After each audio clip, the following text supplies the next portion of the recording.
16, Mr. Moss. Good afternoon, Mr. Moss. I'm Judge Eric Morrow. This is the state court expedited accusation calendar that we're conducting by video. Do you agree to have your case heard by video? Yes, sir. Thank you. Mr. Moss, you've been charged in case 23 CR 005126Y with battery family violence. Is there a history?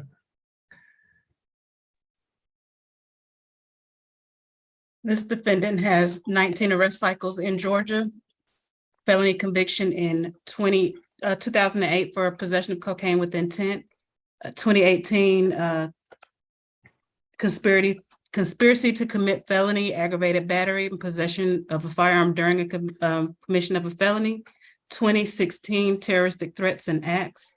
Their last arrest was on November the 9th, 2022, and that was a FTA out of Coweta. And it appears that they're currently on probation in both Fulton County and Coweta County. Thank you, Ms. Hardy. Yes, good afternoon, Mr. Pilon. Good afternoon, Judge. How are you, sir? I'm doing well, thank you. I'd like to ask the court first for a felony transfer. We confirmed while we were waiting for court to begin that this defendant has pled guilty to battering the same victim twice in our court. It's 22 CR and then 6 zeros and then the number 6 G and then 22 CR 5 zeros 21 G. Okay, I don't know. Have you filed the transfer as of yet, Mr. Pilon? We have not, Judge. I just confirmed that information. So I haven't gotten a no from the DA because I haven't asked the DA. Your Honor, I did ask the DA. I sent up the email after Mr. Pilon alerted me to it. I have not received a response yet, but they have not turned down our request when it is based on recidivist convictions, which this is. My concern is that, and I don't, given that that the problems that we've been having with the calendar, would it be a Riverside matter if he goes on first felony, or should I go ahead and give him a bond today? Let me look at the date of his arrest, and I can determine that while Mr. Pilon addresses the case itself. Mr. Howard, good afternoon. Good afternoon, Judge. Yes, I would prefer, right, if at all possible, he go on the felony first appearance calendar tomorrow. Okay, well, if everybody agrees to that, that's fine with me. So once Ms. Falk, once you determine that there's not going to be an issue. It will be a Riverside issue, Your Honor. It will be? It will be. Okay, well, let's go ahead. Tomorrow is 72 hours. Okay, so let me go ahead and give him a bond today. Thank you. Yes, Mr. Pilon. Yes, Your Honor. In this matter, the victim flagged down officers after they responded to another call. The victim stated her live-in boyfriend slapped her in the face and grabbed her at a nearby gas station, and the officers were able to observe bruising and lacerations to the victim's face. They additionally traveled to the gas station and were able to view the same incident on the security footage. Judge, given the fact that this is a third battery against the same victim and we believe to be a felony, we'd ask for a $6,000 cash bond. No further contact with the victim, Miss Lakeisha Smith, who I'd like to sound for. Will there be a stay away request? I don't think it's relevant, Judge. It's a gas station. It's not the victim's address. Okay. Yes, Mr. Howard. Judge, I have a sort of a unique request. I'd like to speak with the defendant, and the crux of my discussion is, given the challenges we've had with these types of transfer cases, I'm concerned that if his case is dealt with here today and then it's transferred under the CR number, we've just had situations where people are just in limbo for months at a time because it doesn't get a CP number and it doesn't get unlinked, and any host of issues that sort of leave people in limbo. They can't go to SAP because it's no longer a state court case, and they can't go to Superior Court because it doesn't have a CP number. So my concern is, and so the Riverside issue, I hear that, but I'd like to speak with the client to see if maybe we might even be willing to waive any Riverside issues so that it can be heard at felony first appearance, so that he'll be on track for that case to continue moving on the felony side. Mr. Howard, I'm not going to deny you the opportunity to speak with your client. Yes, Okay. if we can do that. Can you want to call courtroom 2? Yes, yes. Okay, so if you can call courtroom 2 and speak with Mr. Moss, I'll go on to someone else and we'll come back to Mr. Moss once you've had that opportunity, okay? Thank you, Judge. Go ahead. You're welcome. Who do we have next? Yeah, number 24, Mr. Weems.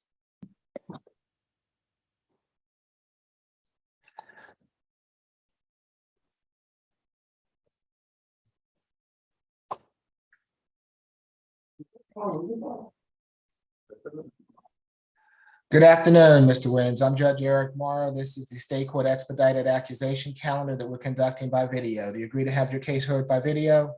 Yes, sir. Thank you. Mr. Williams, you've been charged in case 23 CR 005110G with battery family violence. Is there a history, Ms. Hardy?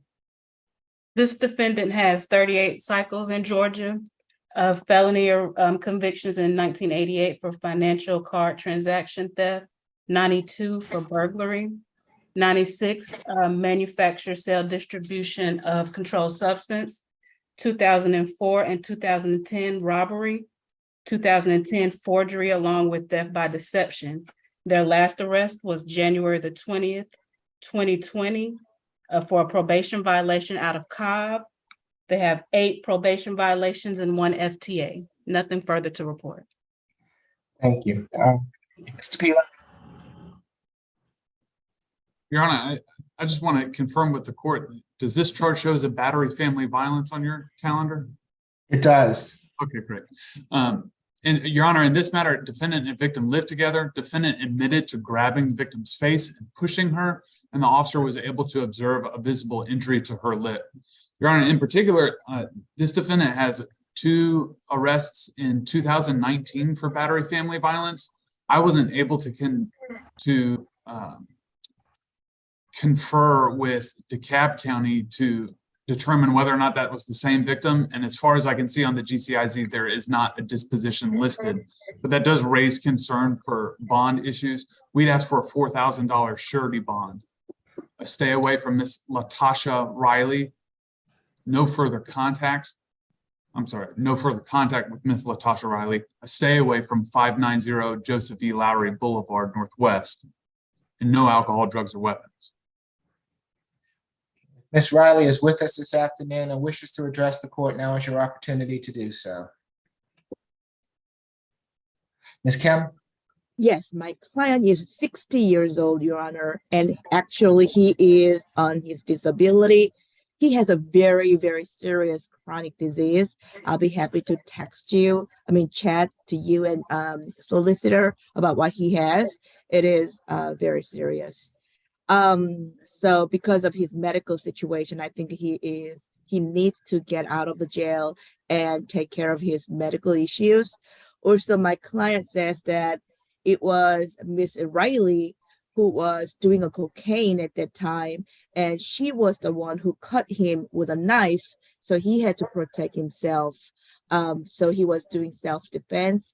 We would like to request for a signature on bond, and if Your Honor is not inclined to give him a signature on bond because of his past history, we would like to request for a maximum $1,000. He is a proud father of a daughter, and he has a grandchildren. He wants to get back. Thank you. That's going to be a $4,000 good bond. No further contact with Ms. Riley. Stay away from the Joseph E. Lowry address. No drugs, alcohol, or weapons while out on bond. Good luck to you, Mr. Williams. Let's see. Can we go ahead and put Madam Interpreter, good afternoon, Chancy, into the breakout room, courtroom 3 with Ms. Woodbury? Okay. All right. Thank you. And if we can take some cases that are not Ms. Woodbury's, please. Your Honor, I do not want to interrupt, but however, can I please ask one-time escorted visit to retrieve his personal belongings? Of course, yes, Ms. Kim. That's fine. And yes, that's sir. for Mr. Weems, a one-time escort with law enforcement to retrieve any belongings that he might have at the address. Thank you, Your Honor. You're welcome. All right, who do we have next in courtroom 2? Yes, sir. Yeah, Mr. Are you my?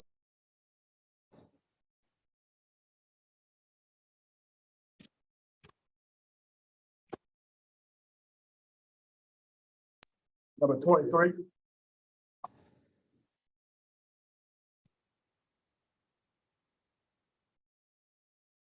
Good afternoon, Mr. Van Dyne. I'm Judge Eric Morrow. This is the state court expedited accusation calendar that we're conducting by video. Do you agree to have your case heard by video? I'm sorry, was that a yes? Okay, thank you. You've been charged in case 23 CR 005109D with criminal trespass. Is there a history, Ms. Hardy? This defendant has 1 arrest cycle in Georgia. Their last arrest was June the 12th, 2023 out of Fulton County for battery. That case is open and the case number is 23 CR 003749C. Nothing further to report. Thank you, Mr. Pilon. Your Honor, I understand your position. Just for the record's sake, I would like to ask that this be transferred as a felony. I believe it's a burglary. I think that'll be evidence as I read the facts. I understand your position to be that you're reluctant to do that given the technology issues unless the DA has confirmed it. We have requested it of the DA. They have not denied it, but they have not confirmed it. I just have a criminal trespass, Mr. Pilon. Do you have something? Is there? Yes, Your Honor. I think it'll be evident in the facts. In this matter, officers were responding to a criminal trespass call. The caller was observing 3 subjects force entry into the caller's home via their Ring camera. When officers arrived, all 3 subjects were in the home, one of which was the defendant. Officers also found large scales with white powdered residue, drug paraphernalia, a sign which indicates an invitation for buyers to purchase narcotics, multiple disk drives, a large sum of cash, a package labeled fentanyl, and multiple secured boxes containing locks. So it'd be our contention, Your Honor, that he was entering the home with the intent to commit a felony there within. But like I said, that has not been confirmed with the DA's office. Okay. But you all indicted this, charged this as a criminal trespass. That's all I have before me at the present time. Is that correct? Yes, Your Honor. Okay, and that's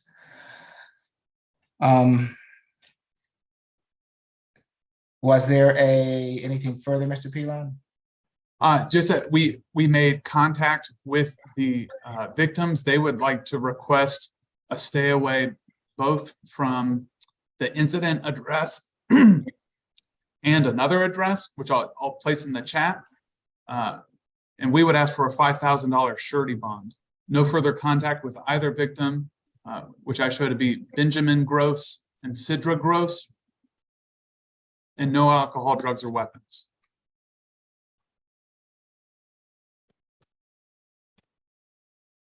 Mr. Kim? Yes, Your Honor. I just want to verify, this is for Van Dyne, am I correct? You're correct. Yes.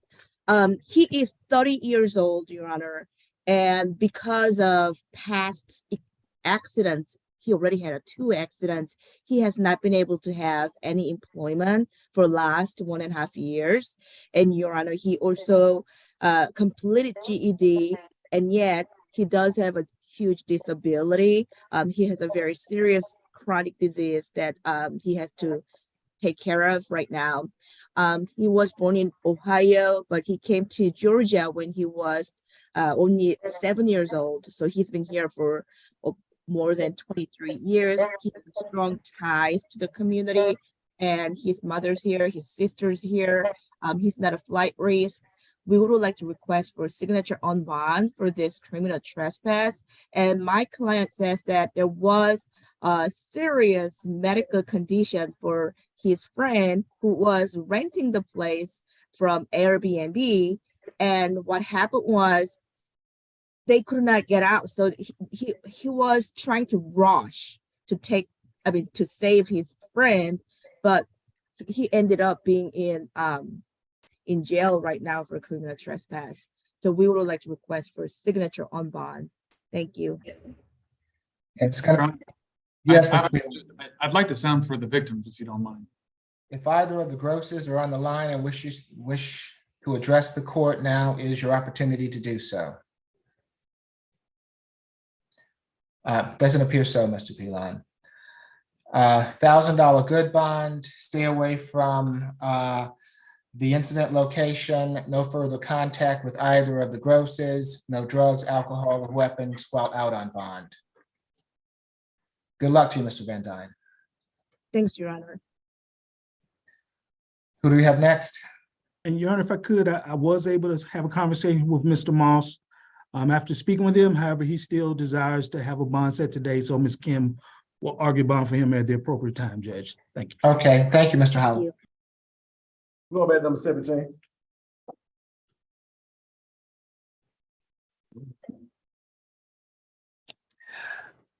Okay, I believe that, Mr. Pilon, I've gotten through your presentation. You asked for a $6,000 cash bond, no further contact with Lakeisha Smith, no drugs, alcohol, weapons while out on bond. Was there anything further on Mr. Moss? I think you got it all, Judge.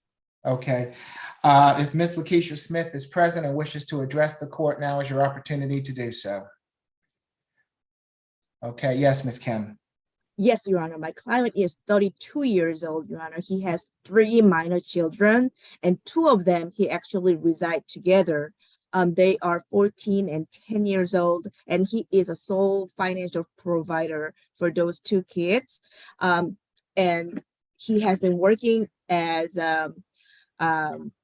CHEP, CHEP, that's the name of the company. He does repair pallets. He's been doing that for the last 3 to 4 months, and he completed his GED. We would like to request for a signature on bond, and yet if Your Honor is not inclined to give him a signature on bond, of course, because we're asking for $6,000 cash bond, I really ask for $6,000 good bond so that he can be taking care of his children. Thank you. Mr. Pilon, those other 2 cases that you were referring to, are those convictions or those open? They're convictions, Your Honor. They're pleas. And I'd like to clarify for you, Ms. Falk has made me aware that Riverside only requires that Your Honor have a hearing, not necessarily that Your Honor set bond. So if you were to continue this, you would still be complying with Riverside's requirements. Okay, well, I'm gonna set him a bond, but thank you for that, Mr. Pilon. It's gonna be a $25,000 surety bond.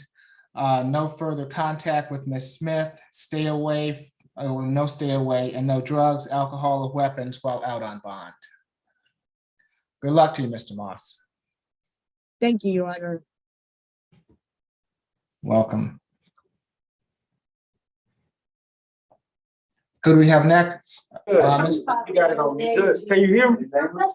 Mr. Moss, I strongly Mr. recommend you Moss. to stay silent. You have a right to Mr. remain Moss, you silent. have a right to remain silent. Anything you say can be used against you. Ms. Kim, do you want, I'm happy to have you speak with him, Ms. Kim.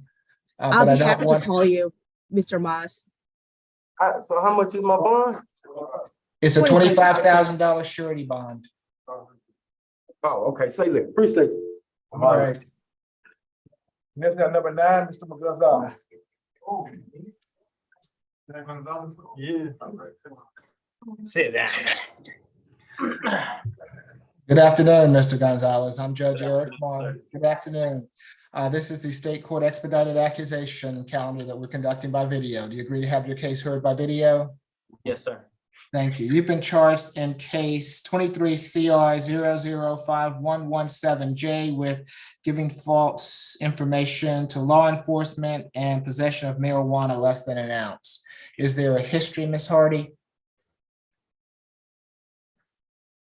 This defendant has 6 arrest cycles in Georgia. Their last arrest was October the 11th, 2016, for possession of marijuana out of Douglas. And that case appears to be still open. Nothing further to report. Ms. Falk? Yes, Your Honor. This incident happened August 19th, 2023 at 1050 Holcomb Bridge Road. A female driver was pulled over due to not having insurance. The officer located marijuana inside of the vehicle. The defendant, who was a passenger inside the vehicle gave the officer the name of Miguel Gomez with a date of birth of October 25th, 1995 to Officer Stanley. This incident, again, involved mainly the defendant when questioned lying about his identity. And as the pretrial has said, he has a total 7 previous arrests prior to this, as well as an open case. For that reason, the state is recommending, and we just want to make sure we're showing, we charged for 2 counts of giving false name and address. Does Your Honor have that as well?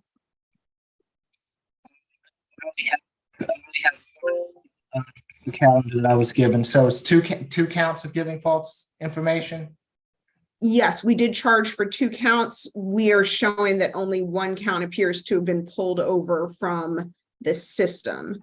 And then 1 count of possession of marijuana less than an ounce. We are requesting a $1,000 surety bond. No alcohol, drugs, or weapons. We're not requesting a stay away or no further contact at this time. That's all for the state. Okay, Ms. Kim, if it's all right with you, it's going to be a $250 signature bond on each charge, makes for a total of a $750 signature bond through the jail, no drugs, alcohol, or weapons while out on bond. Does that suit you? Yes, Your Honor, except that I believe that marijuana charge was NOD, because I received the NOD. Gonzalez. And I'm not sure, Ms. Kim, if that transmitted, so I would much rather have a bond set on this Okay. than not set on this, and then we have to come back tomorrow. Okay, So sounds just good. out of an abundance of caution, let's just Sure. go ahead and have Okay. that issued. Okay. Thank you. No problem. All right, Mr. Gonzalez, good luck to you, sir. Thank you.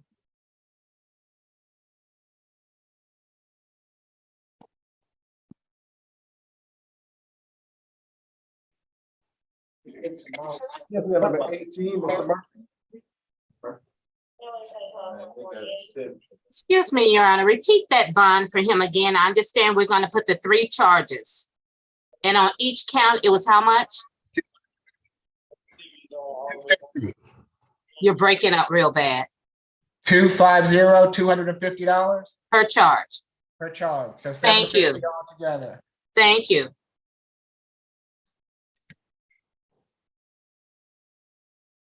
Who do we have next? Number 18, Mr. Murphy. Good afternoon, Mr. Murphy. I'm Judge Eric Moyer. This is the State Court Expedited Accusation Calendar that we're conducting by video. Do you agree to have your case heard by video? Yes, sir. Thank you. Mr. Murphy, you've been charged in case 23 CR 005118C with simple assault. Is there a history, Ms. Hardy? This defendant has arrests out of Georgia, Utah, Texas, and Tennessee. Felony conviction in 2000 for possession of marijuana. 2015 possession of Schedule II controlled substance. 2022 failure to register. And then out of Texas, there's a 2005 criminal mischief, possession of controlled substance and fraud by wire.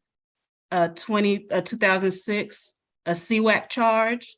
2012, possession of controlled substance. Their last arrest was July the 8th, 2022, out of Fulton County for an FTA. There's 5 probation violations and 3 FTAs. Nothing further to report.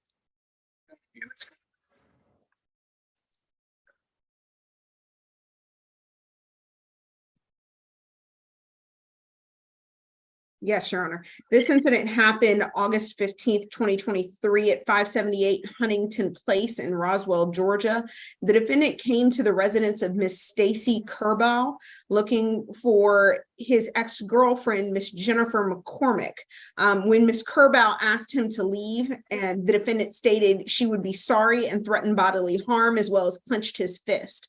The defendant is also currently out on 23 SC 188601. It's a drug case out of Fulton County where he has received a $2,500 surety bond that he's currently out on right now. As Your Honor heard from pretrial, this defendant is a is on the registry, has multiple criminal convictions for crimes against children as well as registration crimes, is currently has 3 FTAs and 5 probation violations and is a multi-state offender. For that reason, we are concerned that he is not only a flight risk, but he is a high risk of reoffense. For those reasons, the state is requesting a $3,000 surety bond, no alcohol, drugs, or weapons, stay away from the residence at 578 Huntington Place in Roswell. We would also ask for no further contact with Jennifer McCormick and no further contact with Miss Stacy Kerbow. We are finally asking for 1-day anger awareness as well and no alcohol, drugs, or weapons. We would like to sound for Miss Kerbow or Miss McCormick at this time. Ms. Kerbow or Ms. McCormick are on the line and wish to address the court. Now is your opportunity to do so. Doesn't appear so. Ms. Kim? Yes, Your Honor, my client is 40 years old and he was born and raised here in Georgia. He has odd jobs like an event preparation, and he is going to start another project this coming Friday. He completed his GED. Your Honor, he does have a very serious chronic disease as well. And I believe that Jennifer Jane is still a girlfriend-boyfriend relationship. They are in a relationship. My client says that when he went to see Jennifer, there was no Stacy Kerbow at all. So he's denying the allegation. And Your Honor, my client resides in a same apartment complex. His apartment is 529 and Stacy Kerbow's apartment is 578. So if we do stay away from 578, we have to have an exception for him to go to his place. That's what we would like to request for. We want to ask for a signature on bond, and yet, considering the past history, we would like to request for a reasonable bond for $1,000 good bond. He is qualified for public defender services since his income is very low at this point. Thank you, Your Honor. Ms. Falk, the allegations are against Ms. Kerbow. Is that correct? That is correct, Your Honor. However, I believe, and if you'll just give me a moment, that there is a friendship between Ms. Kerbow and Ms. McCormick, and that's why the defendant went to Ms. Kerbow's residence. Let me just double check on that from the case documents. Yes, Ms. Murphy had broken up, Mr. Murphy, the defendant, had broken up with Ms. McCormick, and the defendant had broken up, and Ms. Kerbow had allowed Ms. McCormick to stay with her at that address. And so we believe he was trying to get to Ms. McCormick, and when Ms. Kerbow denied him entry, that's when he threatened her. Okay. Mr. Murphy, you all can work this out down the line. I'm going to let you speak with Ms. Kim, but you have a right to remain silent, and anything you say can be used against you. Ms. Kim, do you want to advise him before I Yes, pronounce the bond? please. Yes, Your Honor. Mr. Murphy, you have a right to remain silent. I'll be happy to call you. We can discuss. Please do not say anything. Apparently he wants to say something, Ms. Kim. Do you want me to call you at the jail? Please, but a few things that were said are wrong. I am not on a registry. Okay. All right, so that neither here nor there as far as this is concerned. Let's see, it's going to be $1,000 good bond. No further contact with Ms. Kerbow or Ms. McCormick. Stay away from 578 Huntington Place. He, of course, can go to his place, but he can't have any contact with Ms. Kerbow or be near her residence. No drugs, alcohol, or weapons while out on bond. Thank you. Again, Ms. Kim, he has his hand up, so if you'll give him a Yes, call later. I'll call you right now. He just As wants soon to as know I'm what done here. $1,000 good bond is. Mhm. It's a surety bond, sir. So like, okay, all right. All right. I don't need to talk to anybody. Y'all have. Okay. Position 25 is next, Judge. Okay.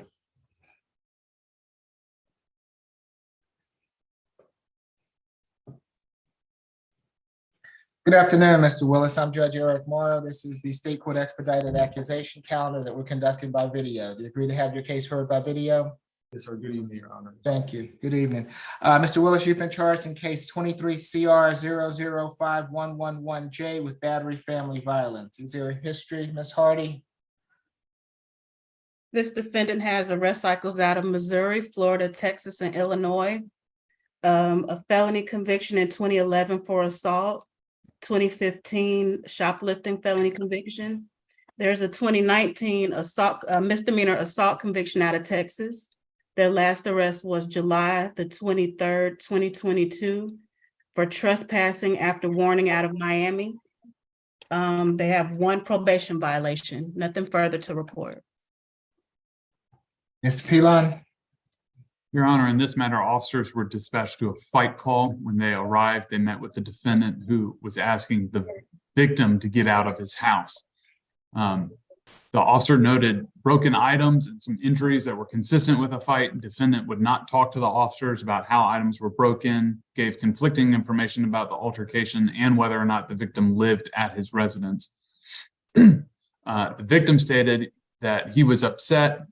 I guess he left the apartment at some point and tried to come back, and that's when the fight ensued. Our office was able to make contact with the victim. He stated that he is not in fear, but given his history, we are concerned about the risk of reoffense. We'd ask for a $4,000 surety bond, no further contact with Mr. Alan Wise, a stay away from the incident address, which is 3699 Lenox Road, and no alcohol, drugs, or weapons.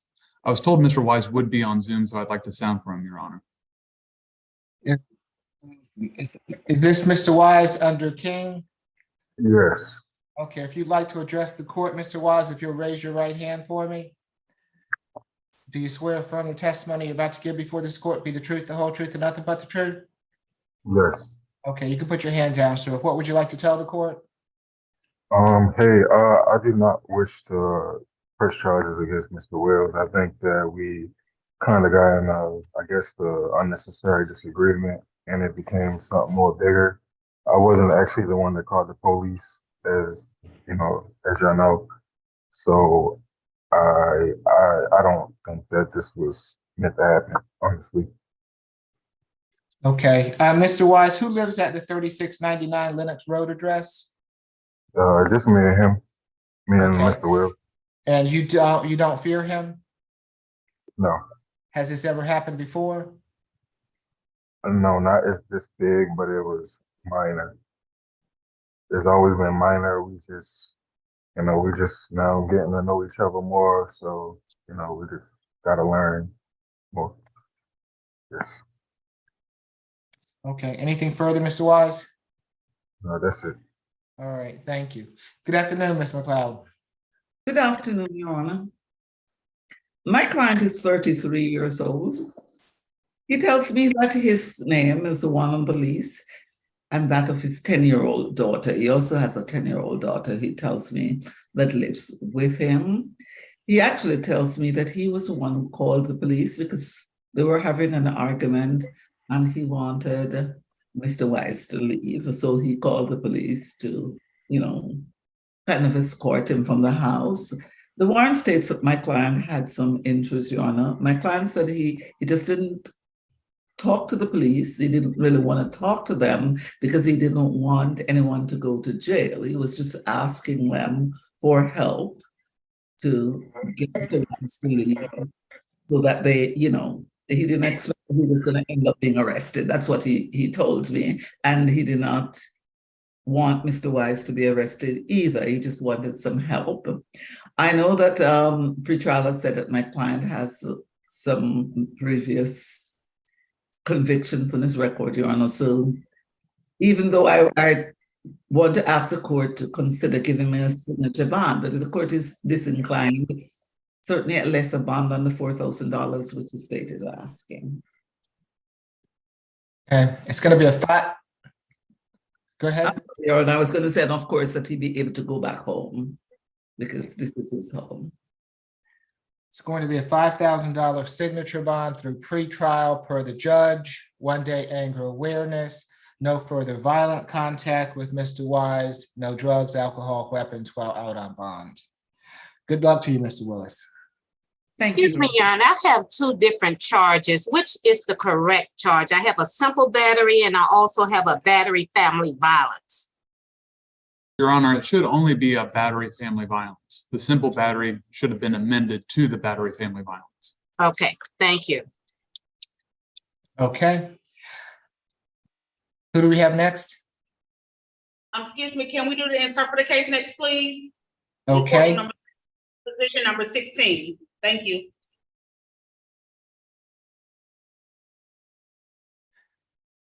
Do you swear affirm to interpret from Spanish to English and English to Spanish to the best of your ability? I do, Your Honor. Thank you.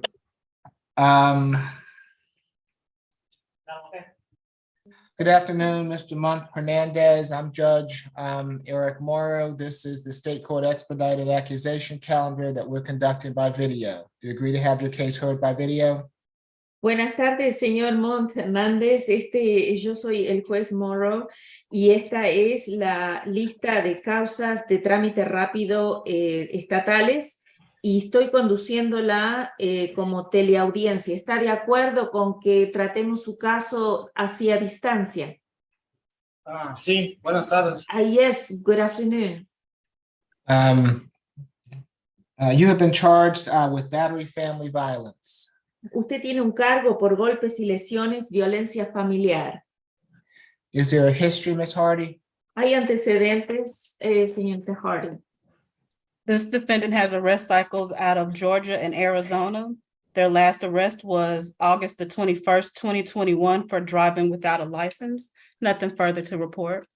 El acusado tiene previos arrestos en Georgia y Arizona. El último fue el 21 de agosto del 2021 por manejar sin licencia. Mr. Pilon? Your Honor, in this matter, officers were dispatched to a fight call.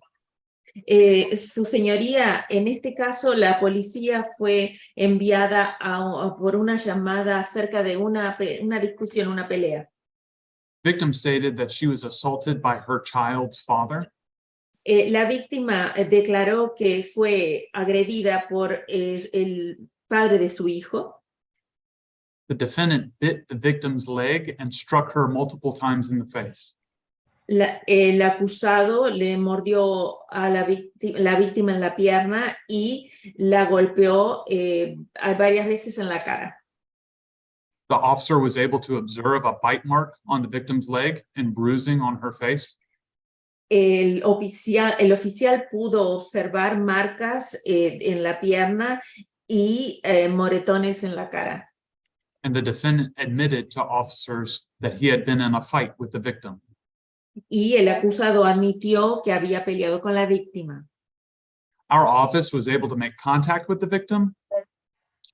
Nuestra oficina se conectó con la víctima. And she would like to continue to have contact, but we are concerned about the risk of reoffense. Y ella desea mantener el contacto con él, pero la fiscalía le inquieta el riesgo de que esto pueda volver a suceder. It's my understanding she's on the Zoom call and would also need the services of the interpreter, and we'd like to sound for her. Ella está en la plataforma de Zoom y vamos a necesitar los servicios de la intérprete que por favor la llame. Señora Niño, ¿está presente? Por favor, prenda su micrófono. Señora Niño. Sí. Perfecto. So we have her, Your Honor. Tell her I'll be with her in a moment. Un momento, por favor. Ya el juez va a hablar con usted. Your Honor, our recommendation is a $3,000 surety bond. No Nuestra further contact recomendación- with the victim. I'm sorry, sir. I'm sorry, you go. La fiscalía pide una fianza bajo garantía de $3,000 y no más contacto con la víctima. And a stay away from the victim's address, which is different than the incident address. Y también que se mantenga alejado de la dirección de residencia, que es diferente al que se ha dado. Está bien. Un momento, un momento, señora. Está hablando el fiscal. Un momento, gracias. Go ahead. Go ahead, sir. Nothing further. Your Honor. Oh, okay. Nada más. And is the last name Nino? Niño. Okay. Yes, ma'am. Good afternoon. If you would like to address the court, please raise your right hand. Buenas tardes, señora Niño. Si usted quiere dirigirse al juez, por favor, levante su mano derecha. Do you swear affirm the testimony you're about to give before this court will be the truth, the whole truth, and nothing but the truth? Levante su mano derecha, por favor. ¿Jura o afirma que todo lo que dirá ante el juez será la verdad, toda la verdad y nada más que la verdad? Sí. Yes, I do. What would you like to tell the court? ¿Qué quisiera usted decirme? Para lo del bebé, para que él me pase sus gastos del bebé. I would like to ask that he provides support for the baby. Anything further, ma'am? ¿Algo más? Nada más. Nothing else? Okay. Do you want him back in your household? ¿Usted quiere que vuelva a su casa de la familia? Sí. Yes. Are you afraid of him? ¿Usted le teme a él? ¿Le tiene miedo? No. No. Has this happened before? ¿Ha sucedido algo así o esto antes? No, nunca. No, never. Okay. Thank you, ma'am. Gracias, señora. Ms. Woodbury? Señora Woodbury. Yes, Your Honor. Mr. Hernandez is 22 years old.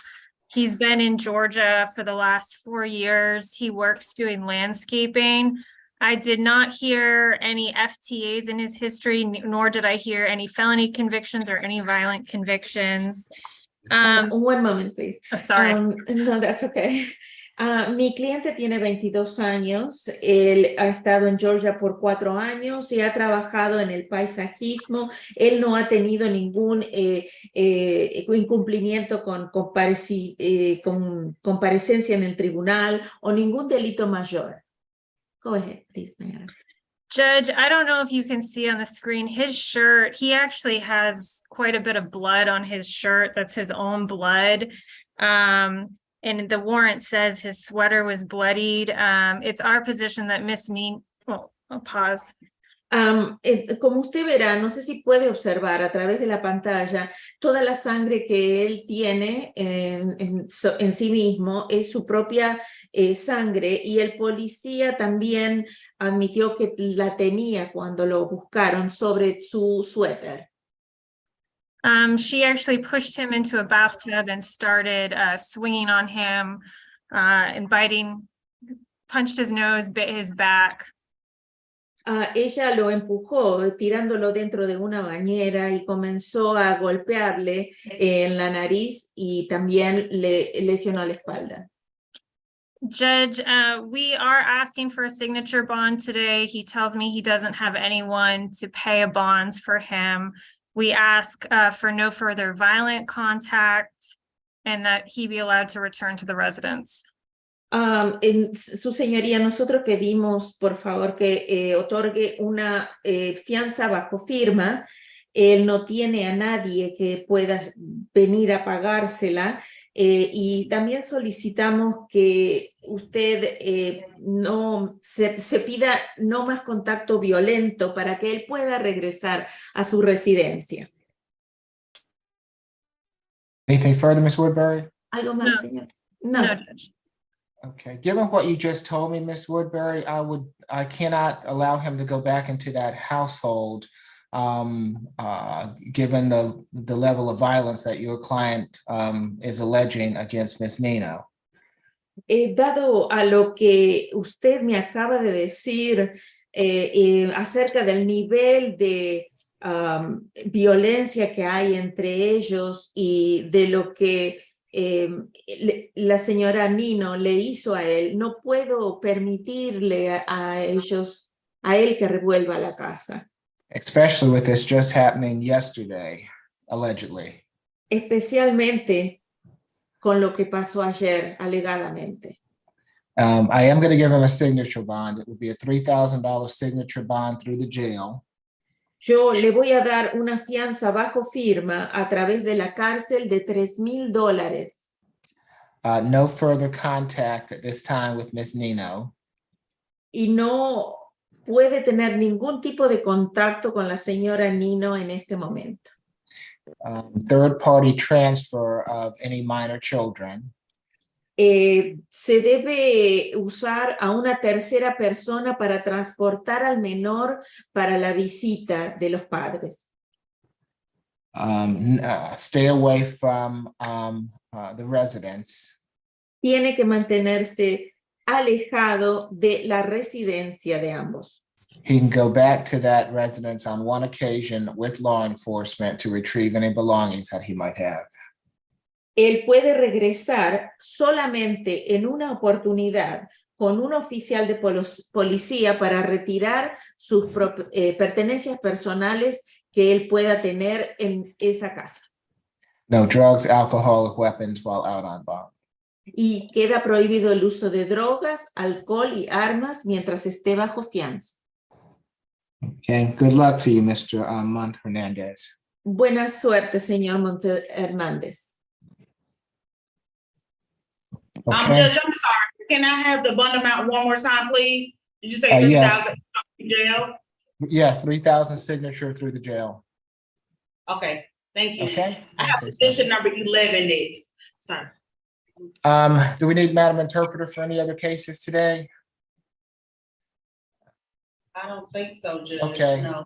If not, thank you all as always. Thank you. Have a good evening, sir. Do the same. Okay. Thank you. Let's see. This is Ms. Johnson. Yes. Okay.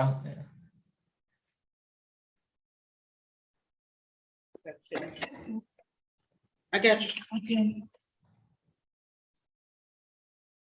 Oh. Can you hear me okay, Ms. Johnson? Yes.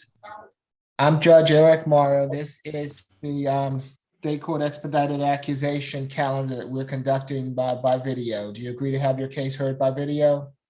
Yes, sir. Thank you. You've been charged in case 23 CR 0051116A with battery and theft by taking. Is there a history, Ms. Hardy? This defendant has arrests out of Georgia, Missouri, and Kansas. Their last arrest was April the 4th, 2023, out of Fulton County for simple battery family violence.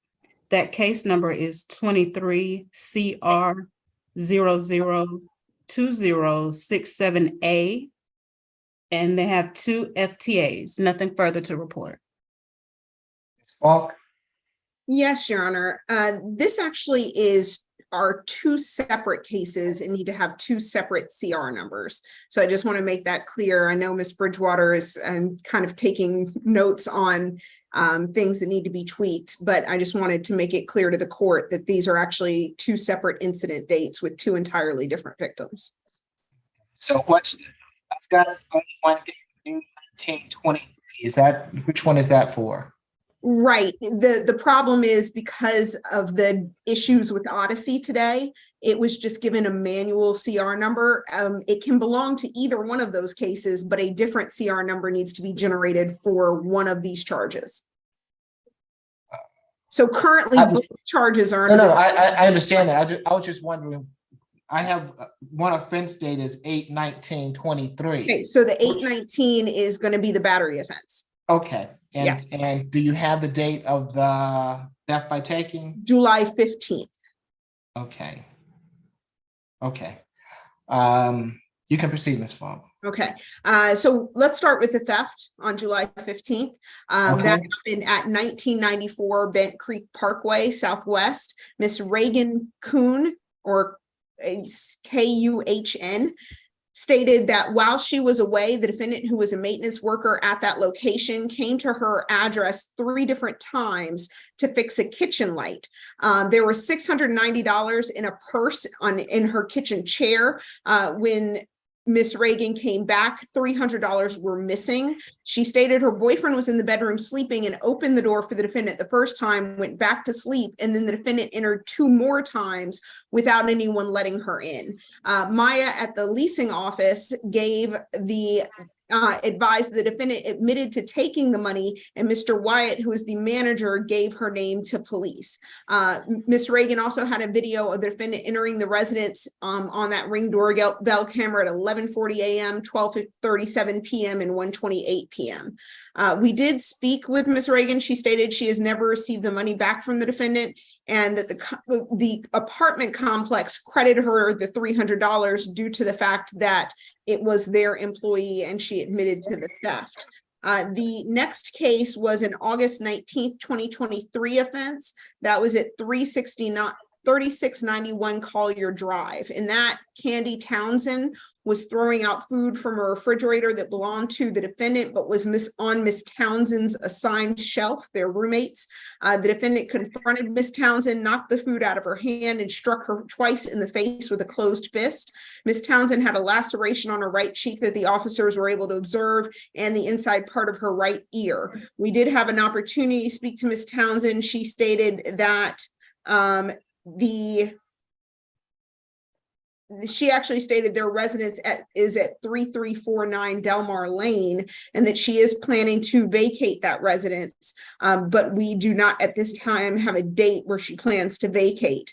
Although she does not want to move forward, the state has concerns because on that 23 CR 002067A case, which pretrial referred to, that case was another battery against Michelle Vassar, who was living in the same household as the defendant. That was a bond signed by Judge Mincy on April 5th, 2023, in the amount of a $3,000 signature bond through pretrial services. Additionally, we're showing that this defendant actually has open cases out of Wyoming, Kansas, Missouri, and she is a multi-state offender.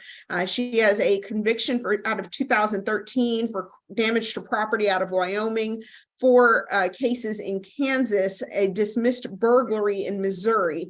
And so we are concerned she is not only a potential flight risk, but she is a risk of reoffense based on the fact that she is out currently on bond and has now returned back to this court. For that reason, on the theft by taking case, we're asking for a $500 surety bond. Stay away from that address at 1994 Bent Creek Parkway.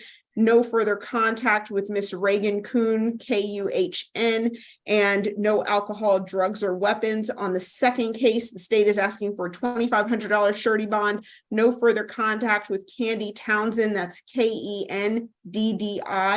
Townsend. Stay away from 3349 Delmar Lane, no alcohol, drugs, or weapons. And we would like to ask for at least 2 weeks for Miss Townsend to move out if that is her intention. And at that point, the defendant can return with a one-time law enforcement escort to verify that Miss Townsend has vacated the residence before she can take residency. We would like to, at this time, sound for Miss Reagan Kuhn or Miss Candy Townsend.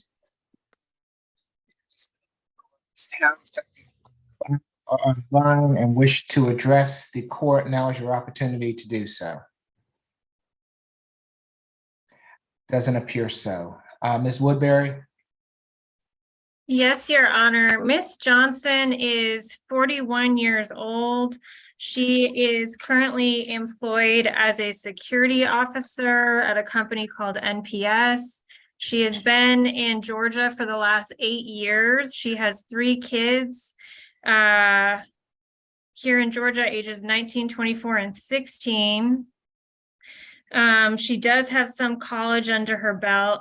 Judge, she maintains her innocence as to both cases. I did hear the state say that Miss Townsend is not interested in prosecuting. I also understand from Miss Johnson that Miss Townsend was causing some trouble in the house and was actually asked to leave by the house manager, Diamond.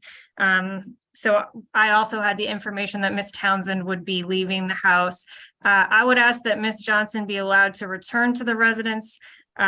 She doesn't have anywhere else to go, Judge. She has struggled with housing stability in the past. And so it's very important that she be able to return. I also asked for a signature bond.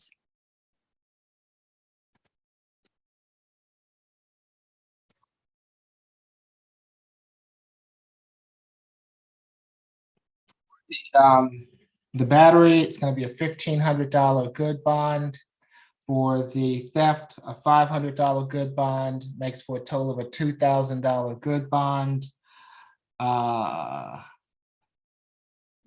No further contact with Ms. Reagan Coombs. Stay away from the Bent Creek address for the theft by taking. For the battery, no further contact with Ms. Townsend. While Ms. Townsend is at the residence on Delmar Lane, because she can have no further contact with Ms. Townsend, she is going to have to stay away from that location until Ms. Townsend leaves the location. If and when Ms. Townsend leaves the location, she can return to Delmar Lane. The first time is with a police escort to verify that Ms. Townsend is no longer there. No drugs, alcohol, weapons while out on bond. Good luck to you, Ms. Johnson.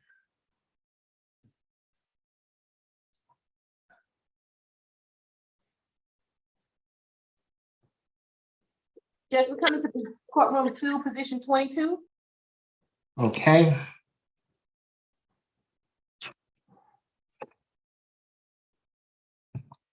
And this is Mr. Tadeo Pineda. Mr. Pineda? Not your name. Yes, Your Honor. Yes, good afternoon. I'm Judge Eric Morrow. This is the State Court Expedited Accusation calendar that we're conducting by video. Do you agree to have your case heard by video? Yes, Your Honor. Thank you. You've been charged in case 23 CR 005122D with willful obstruction of a law enforcement officer, failure to maintain lane or improper lane change, expired or no license on person, and driving under the influence of alcohol. Is there a history, Ms. Hardy? This defendant has 2 arrest cycles in Georgia. Their last arrest was July the 25th, 2022, out of Gwinnett for simple battery family violence. It appears that they're also on probation out of Fulton for that same charge. Disposition date was 2/2/2023, and they received 11 months of probation. That case number is 21 CR 006099E. Nothing further. Mr. P. Your Honor, officer observed the defendant failing to maintain lane. When the officer turned on their blue lights, the defendant continued to drive for some time and then struck a curb before coming to a stop. The defendant immediately ran from the vehicle once he stopped. Officer was able to catch him and arrest the defendant. Officer also noticed a strong odor of alcohol and watery eyes. When she made contact with the defendant refused all testing. The defendant's driver's license expired March 26th of 2021. So this is the basis for the facts. We're asking for a $2,750 surety bond. So that would be a $2,000 on the DUI charge, Your Honor, and $250 on all remaining charges. We'd also ask for no alcohol, drugs, or weapons. Yes, Your Honor, my client is 28 years old and he's been here in Georgia for about 18 years. And he resides with his fiance and 4-year-old child. From last week, actually, he has been working at a car rental place. He completed associate degree for the criminal justice, and he is not qualified for public defender services. So today's bond hearing is just, my representation is only for the purpose of the bond hearing. And we would like to request for maximum $1,000 for DUI less safe and other driving lane or improper driving or expired license. We would like to request for signature on bond. Thank you. For the DUI, it's going to be a $1,250 surety bond. For each of the other charges, it's going to be a $250 surety bond. That makes for a total of a $2,000 surety bond. No drugs, alcohol, weapons while out on bond. Good luck to you, Mr. Hernandez. Back to courtroom 3, Judge. Division number 2, please. Okay. Good afternoon, Ms. Butts. I'm Judge Eric Morrow. This is the State Court Expedited Accusation Calendar that we're conducting by video. Do you agree to have your case heard by video? Yes. Thank you. Ms. Butts, you've been charged in case 23 CR 005103F for simple assault, 2 counts, reckless conduct, and disorderly conduct. Is there a history? Ms. Hardy? This defendant has 11 arrest cycles in Georgia. 2017 felony conviction for ID fraud where they received first offender treatment. No seal date was given. A 2019 felony conviction for identity fraud, and they received 7 years probation on that. Their last arrest was November the 9th, 2021 for an FTI out of Forest Park. 1 probation violation and 3 FTAs. Nothing further to report. Ms. Falk? Yes, Your Honor. This happened August 19th, 2023 at Club La Cura at 1919 Metropolitan Parkway. Ms. Macaria Booker, as well as other club goers, ran out of that location, stating that the defendant, who they identified as having red hair, maced them. The officers entered, and according to the warrant, he said he felt the effects of the mace and saw security escorting the defendant, who matched the description of the person provided by the club goers. Ms. Macaria Booker stated she knows the female who maced, and she ID'd the defendant as the individual that maced her friend. Ms. Janice Thompson stated that another female that was with the defendant threw drinks at them, and then the defendant sprayed mace at them. Ms. Booker then showed officers the Instagram of the defendant with 5 stories that showed her inside the club, and also a message stating, "Just made it rain on them hoes." We did have an opportunity to speak with both Ms. Booker and Ms. Thompson, who stated that the defendant had problems with Ms. Booker in the past, and the defendant and her friends jumped her about 2 months ago, but police were not involved. She stated the defendant and her friends saw them at the club, came up to them and maced them. She said there was no prior altercation before they were maced, and both want no contact with the defendant. The defendant, as we stated, has 12 cycles with both an ID theft conviction that she is still on probation for, a 2017 ID theft, and an FTA from 2017, 2019, and 2021, as well as a probation violation from 2019. We do have concern she is not a good risk on bond, as she is likely to reoffend. We also are concerned because she did this in a club filled with people that actually caused the entire club to evacuate. So the fact that she did this with no regard for the safety or health or anyone else, and even the officer could feel the effects of the mace after the police arrived, is of great concern for the state. For that reason, we are asking for a $4,000 surety bond. That's going to be $1,000 per count. I will let the court know the state did file, instead of 2 counts of simple assault, 1 count of reckless conduct and 1 count of disorderly, we actually filed the accusation for 2 counts of reckless conduct and 2 counts of disorderly conduct. We are also asking for a stay away from Club La Cura at 1919 Metropolitan Parkway. No further contact with Macaria Booker and Janice Thompson. No alcohol, drugs, or weapons. We would like to sound for Ms. Thompson and Ms. Booker at this time. So, no simple assault, 2 reckless, and 2 disorderly. That is correct, Your Honor. Okay, thank you. If Ms. Booker or Ms. Thompson are with us this afternoon and wish to address the court, now is your opportunity to do so. Doesn't appear so. Ms. Woodbury? Yes, Your Honor. Miss Butts is 26 years old. She has been in the Atlanta area her whole life. All of her family is here. She does have 3 elementary school age children that reside with her, ages 9, 7, and 6. She's not working at the moment, but she last worked doing warehouse work a few months ago. Judge, she cannot afford much of a bond. We're asking the court to consider a $2,000 bond today. I will also note that she tells me she actually reported these 2 individuals, the complaining witnesses, several days prior to this for breaking into her vehicle. Okay. Let's see, it's going to be a $500 good bond per charge, which makes it a total of a $2,000 good bond. No further contact with Ms. Booker or Ms. Thompson. Stay away from Club Liqueur at 1919 Metropolitan Parkway, and no drugs, alcohol, or weapons while out on bond. Good luck to you, Ms. Butts. Judge, I need some clarity. Do we have 2 simple assaults, 2 reckless conducts, and also 2 disorderly conducts? I believe we have 2 reckless conducts and 2 disorderly conducts. 2 reckless and 2 orderly. Is that correct? That is correct. reckless. The disorderly stayed the disorderly, the reckless stayed the reckless. I changed the 2 simple assaults to 1 count of reckless and 1 count of disorderly. So I Gotcha. basically did a count of reckless and a count of disorderly for each victim. Thank you. All right. Good luck to you, Ms. Butts. I'm sorry, Judge. I apologize. A lot going on today. What's the Okay. bond amount again?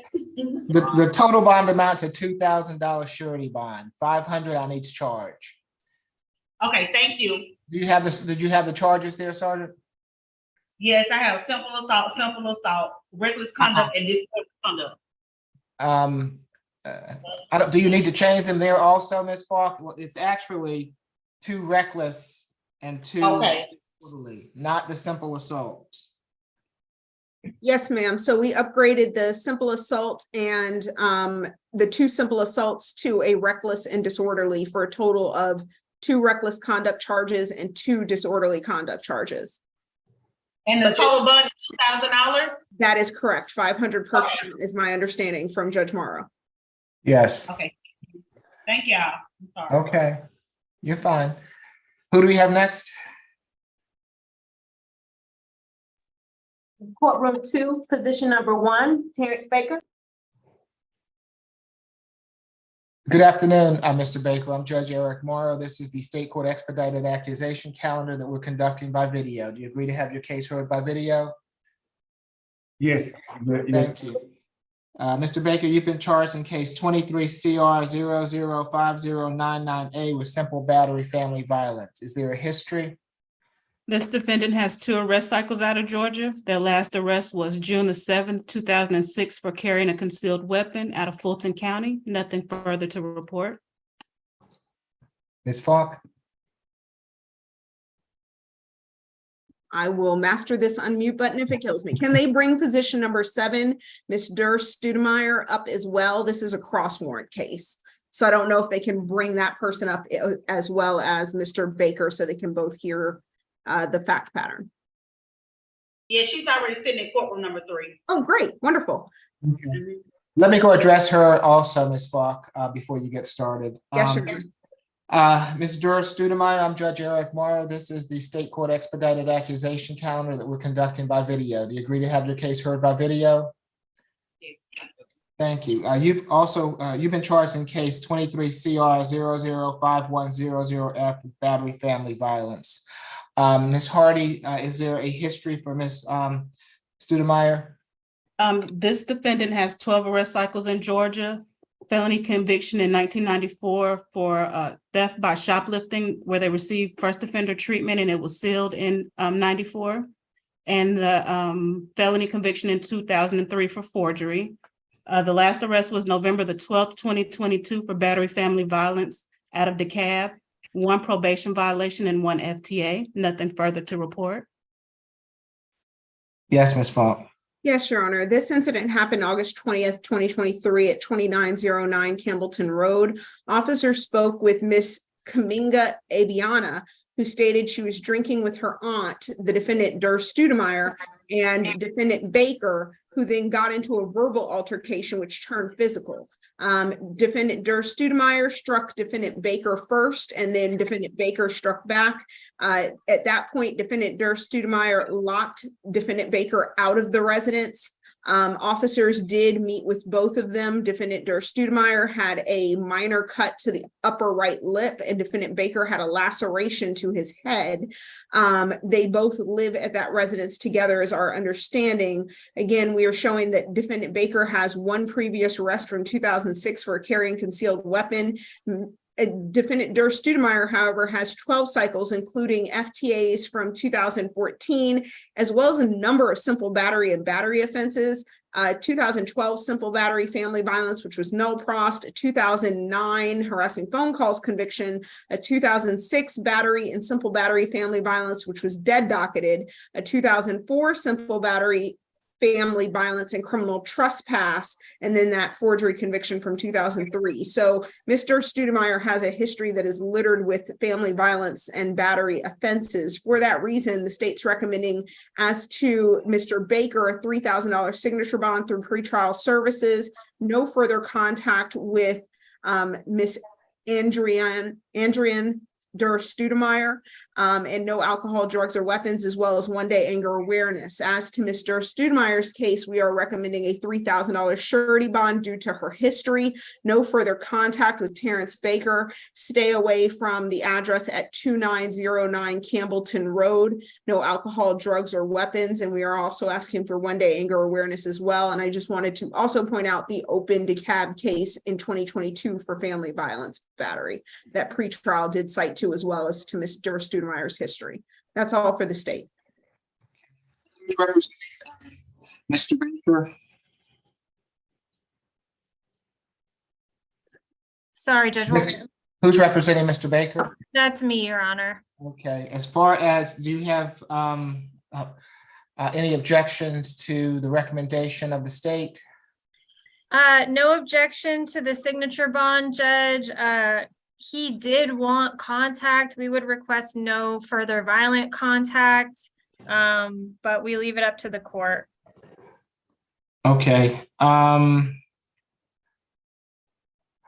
At this point, I am, and you all work it out, but Ms. McLeod, you represent Ms. Studemeyer? I do, Your Honor. Okay, so one of them will have to stay away from the residence. He doesn't live there, Your Honor. Oh, okay. So Mr. Baker does not live at the Campbellton Road address. He does not, Your Honor. Judge, Okay. that's not the It's not information. what we have. Oh, That's sorry, not- Miss Petey Woodbury. Sorry, the information I have is that they're both on the lease there. Okay, And so I believe the warrant said they've been living on and off at that location for 3 years. My And I client can go tells back me and double they do check. not live together, that he lives with his mom. That's what she told me. do you want to verify that, Ms. Woodbury? I'm gonna have one of them not be able to go back to that Campbellton Road address. I'm trying to give each of them the opportunity to let me know which one wants to stay there and which one wants to leave. Sure, Judge. I mean, however we want to do it, if we want to have a breakout or.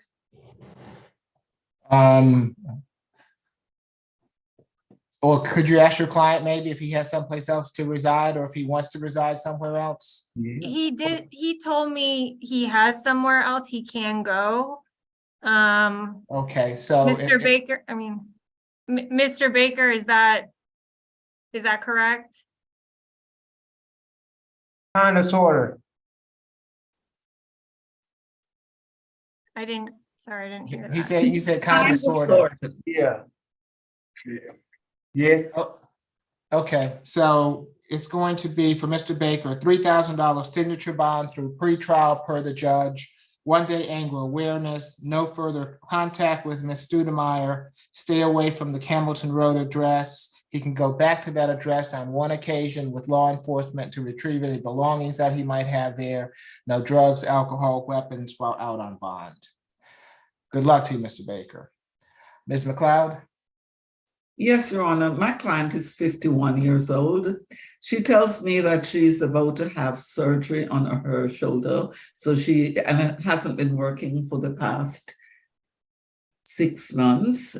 I know that the state is recommending a $3,000 surety bond, but my client is not in a position to pay a bond, Your Honor, because she barely gets by right now. And she expects that she's probably going to have to go on disability or something because of her injury, Your Honor. She is 51 years old. So I would ask the court to consider giving her a signature bond because she tells me they were just having a minor argument and neither of them called the police. I believe someone else did because they must have been talking loudly. Nothing further on. It's going to be $1,000 good bond, no further contact with Mr. Baker, and no drugs, alcohol, weapons while out on bond. Good luck to you, Mr. Meyer. Thank you, Your Honor. Welcome. Who do we have next? Position 3, Calabrese.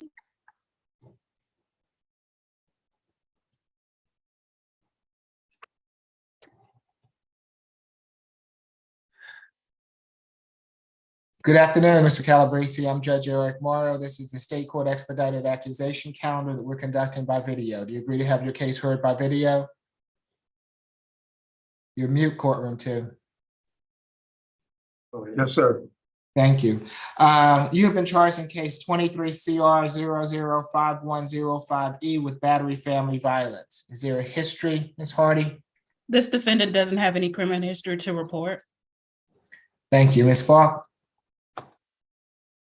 Yes, Your Honor, this incident happened August 19th, 2023 at 455 Lakeside View in South Fulton. The defendant stated he was in a verbal dispute with Ms. Calabrese, Natalie Calabrese, his wife. He admitted to physically grabbing her phone from her hands and stated that that is when Ms. Calabrese bit him. Ms. Calabrese stated she had had evidence in her phone of the defendant's infidelities. He became very aggressive, grabbed her by the neck, and tried to take her phone from her hands, at which point she did bite him to defend herself. As a result, the defendant grabbed her, threw her down to the ground, and she suffered scratches along her legs that the officers were able to observe. We have had an opportunity to speak with Ms. Calabrese. She stated that she and the defendant live together at that location. They don't share any children. She stated that she threatened to divorce the defendant, and that's when this incident happened. He charged at her, grabbed her by the neck with one hand. She further stated he applied pressure, but she was still able to breathe and did not lose consciousness. She stated, although that this is the first time he has been physically violent with her, she's currently in fear of him because she's unsure what he will do if he returns to the residence. Ms. Calabrese stated she does not want contact and wants him to stay away, and we would like to sound for her at the end of our recitation of facts. We are asking for a $3,000 surety bond, no further contact with Natalie Calabrese, no alcohol, drugs, or weapons, stay away from 455 Lakeside View in South Fulton, 1-day anger awareness. We would like to sound for Ms. Natalie Calabrese. Ms. Calabrese is on the line and wishes to address the court. Now is your opportunity to do so.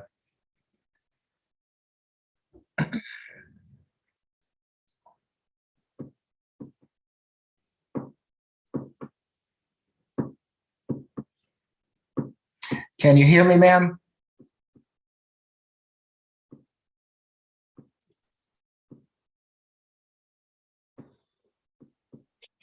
Yes, sir. Okay, can you activate your camera for me? Yes, sir. And yes, Ms. Calabrese, can you raise your right hand? Do you swear affirm the testimony you're about to give before this court be the truth, the whole truth, and nothing but the truth? Yes, sir. Okay, you can put your hand down. Thank you, ma'am. What would you like to tell the court? My concern is that he will retaliate because he was the aggressor, but he wants me to go to jail. Okay, so you don't want him back in the household? That's correct. Okay. And anything further, ma'am? No, sir. All right, thank you, Ms. Calabrese. I appreciate it.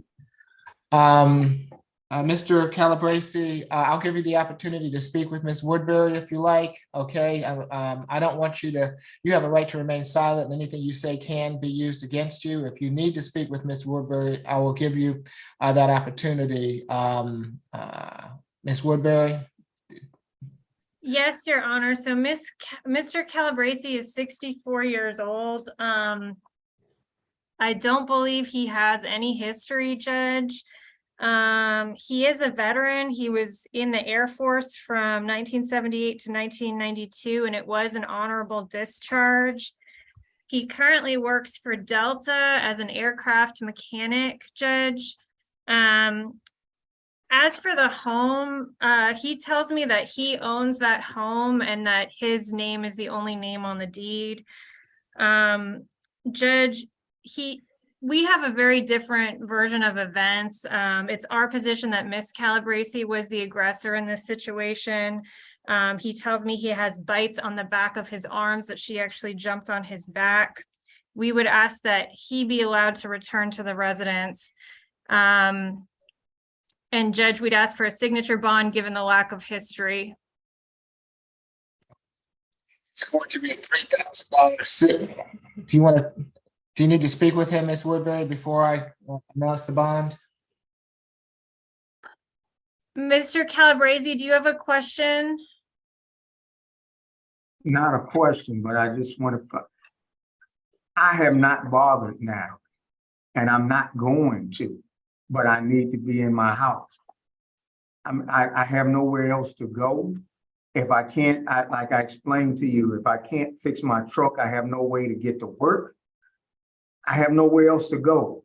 It's a 4-bedroom, 4-bath house. She can stay in one room. I can stay in another room. I'm not gonna do anything stupid. I'm gonna just handle this legally. I have no problems with her. As many times as she's jumped in my face, called me names. Hold on, Mr. Calabrese. You have a right to remain silent. And I understand what you're saying. And given what your lawyer's telling me and what I've heard, you all are not going to be able to reside in that household, the two of you. I'm not going to allow that to happen at this point in time. But what I will allow, bother her. Regardless, I'm not going to allow you to reside in that household while she's residing in that household. I am going to give you a signature bond, so you're going to be able to a $3,000 signature bond through pretrial per the judge. 1-day anger awareness. I need to be able to fix my truck. It's going to take me about. My truck has a broken axle in the rear end. It's all. Well, you'll have to take it. You can go get your truck, but you're going to have to take it someplace else to get it repaired. It can't be towed, sir. All right, so Mr. Calabrese. I understand your dilemma, Mr. Calabrese, but I'm not going to allow you to be in that household at the present time. It's going to be no further contact with Ms. Calabrese. Stay away from the Lakeside View address. You can go back to that address on one occasion with law enforcement to retrieve any belongings that you might have there. No drugs, alcohol, or weapons while out on bond. Good luck to you, both Mr. and Mrs. Calabrese. Your Honor, did you order the anger awareness? I'm sorry, there's a little bit of confusion. I missed it. Okay, I did. If I didn't, I meant to. So it's Yes, Your 1-day Honor. anger awareness.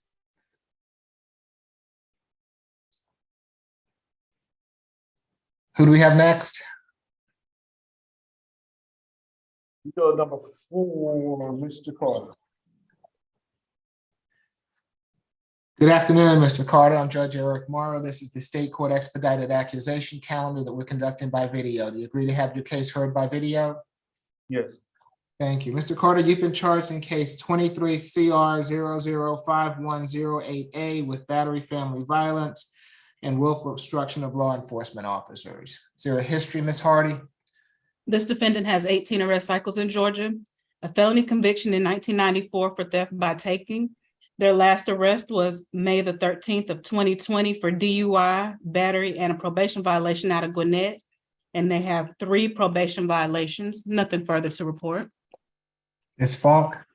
Yes, Your Honor. This incident happened August 20th, 2023 at the Club Opium, which is 150 Central Avenue Southwest. Investigator Calvin Thomas was working an approved job at that location when he observed the defendant punch his girlfriend, Alyssa Amos, in the face. The officer then went and assisted Miss Amos and saw visible bruising to the left side of her face. The defendant and Miss Amos lived together and share a child. When the officer did try to place the defendant under arrest, he refused to place his hands behind his back and acted as though he was going to charge the officer. And so at that time, the officer tased the defendant.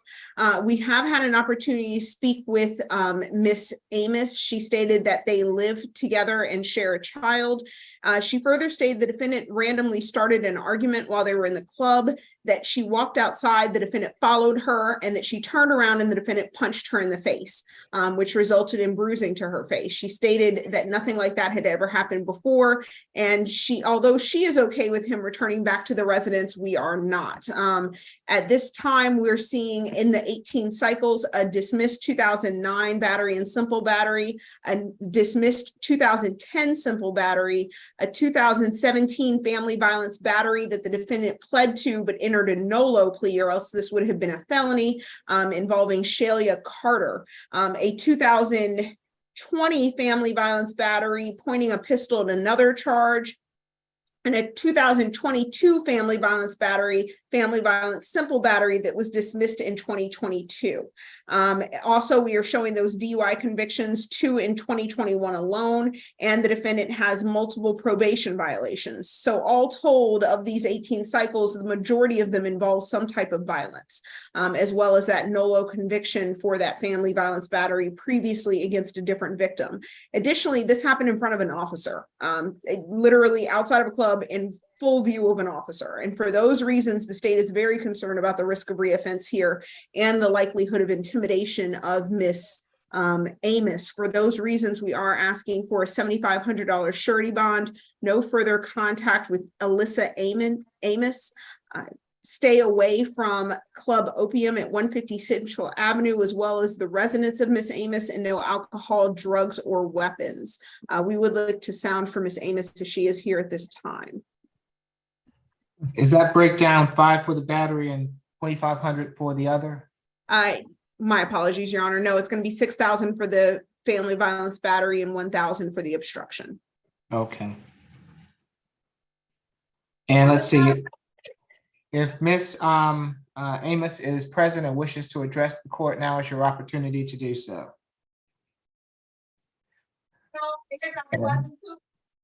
Ms. Woodbury. We can court. I'm sorry, Ms. Woodbury. Courtroom 3. Would you mind muting for us? Courtroom 3. She's coming. Okay. I'm sorry. That's fine. I'm sorry, Ms. Woodbury. Go ahead. Oh, no problem, Judge. So Mr. Carter, he is 46 years old. He has been in Atlanta his whole life. All of his family is here. He does have 3 children here, ages 13, 18, and 11 months. So he does have strong ties to the community. I don't think I heard in that recitation of his history any failures to appear. Correct me if I'm wrong, but that tells us that he does show up to court. Judge, he is working as a forklift driver for a company called Kubota. I don't know if he's going to be able to make a $7,500 bond. We would ask the court to set the bond at $2,000 today. Okay.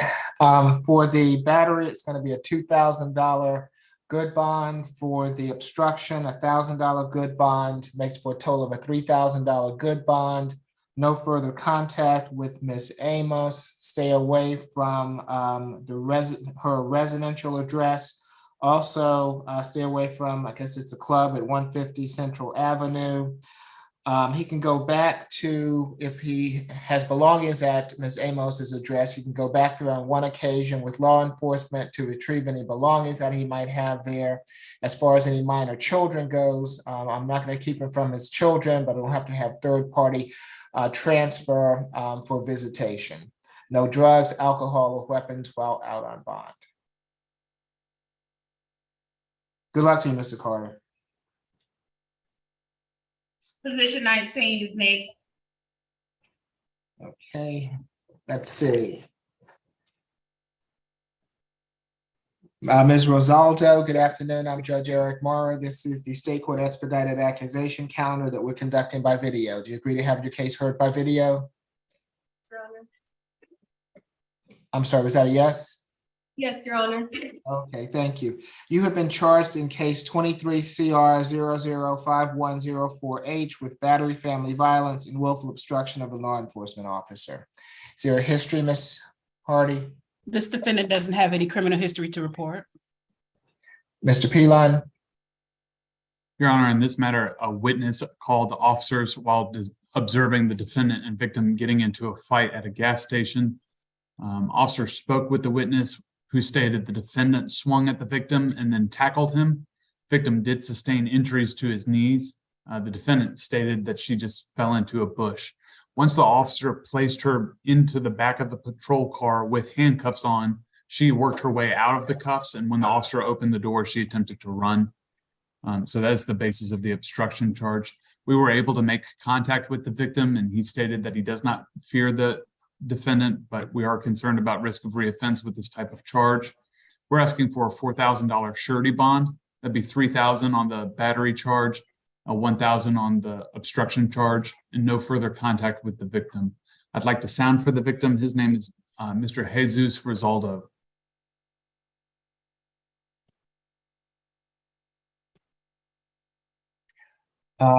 Mr. Jesus Rosaldo is on the line and wishes to address the court. Now is your opportunity to do so. Yes, sir, I would. Yes, good afternoon, sir. Can you activate your camera for the court? Absolutely. Yes, sir. Can you see me? I can see you, sir. Can you raise your right hand for me? Do you swear affirm the testimony you're about to give before this court be the truth, the whole truth, and nothing but the truth? Yes, sir, I do. Okay, you can put your hand down. Thank you. What would you like to tell the court? Well, first, I would like to say I do not want to press any charges on my wife. This was a complete drunken stupor. She did not attack me. I was on the phone with her mom trying to calm her down, and she did not want to talk. She wanted to grab the phone. It was a small tussle. I fell. I scraped. She did not attack me. I feel completely safe with her being home. I just want my wife home. This, again, like, this is just an incident with unfortunate consequences. And I would like to have her home so we can continue moving on with our lives. We even spoke on the phone earlier, like a couple of days ago when she was in jail, that we will also both together quit alcohol and that we will also seek help for her as well, sir. Okay. Mr. Rosaldo, you're not afraid of her? No, sir. And also it's Jose. My first name is Jose, not Jesus. Okay. And you, has this ever happened before? No, sir. This is the first time. Okay. Anything further? No, sir. It's just that I love her and that I just want her home. Okay. So Ms. Kim, if it's all right with you, for the battery, it's going to be a $2,000 signature bond through pretrial. For the obstruction, $1,000 signature bond through pretrial, both per the judge, which makes for a total of a $3,000 signature bond through pretrial, 1-day anger awareness, no further violent contact with Mr. Rosaldo, and no drugs, alcohol, or weapons while out on bond. Does that suit you? Yes, Your Honor. All right. Good luck to you both, Mr. Rosaldo, Mrs. Rosaldo. How do I handle this situation? Do I come grab her or? Please call me. I'll be happy to explain to you. I'll text my number to you. Okay. Sure. Okay. Thank you. All right. Don't log out yet so I can chat to you. Okay. Thank you. Thank you. All right. Who do we have next? Number 5, Mr. Copeland.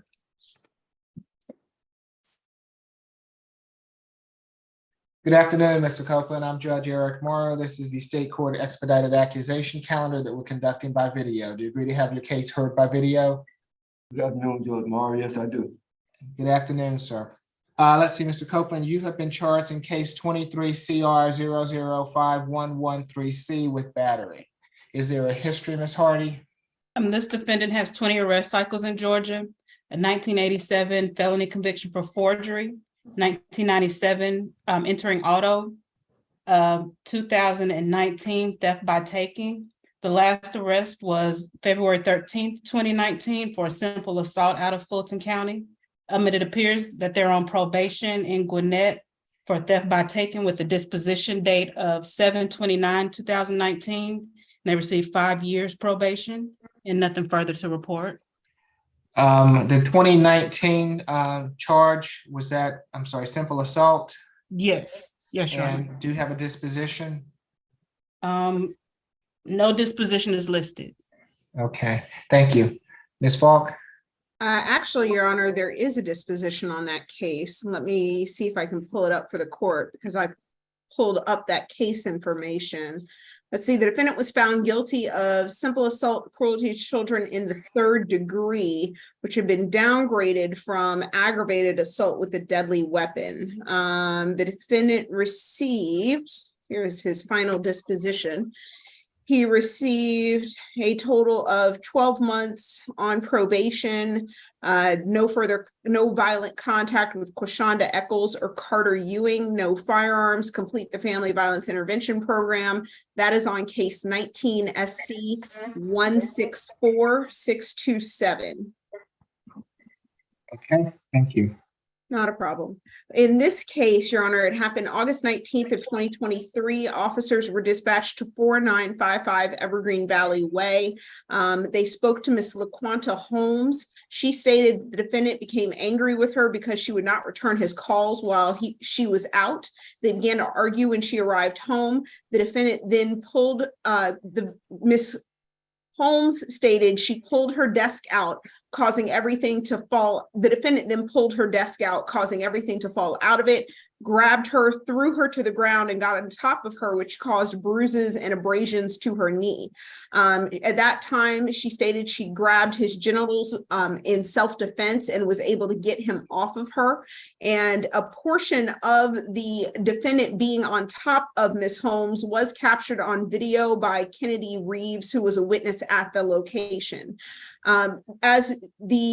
As Your Honor has heard, this defendant has a total of 21 cycles. The most recent conviction was for a family violence offense. We are asking for that reason because we are concerned about this occurring again. We are asking for a $5,000 surety bond, stay away from 4955 Evergreen Valley Way, Johns Creek, no further contact with LaQuanta Holmes, no alcohol, drugs, or weapons, and 1-day anger awareness. And I believe we would like to sound from Ms. LaQuanta Holmes at this time. If Ms. Holmes is on the line and wishes to address the court, now is your opportunity to do so.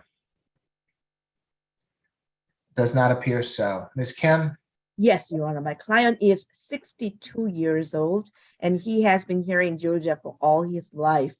And he's actually LaQuanta Holmes is his girlfriend, and they work together for the production. So he strongly want to have a no further violent contact so they can continue to work for their living.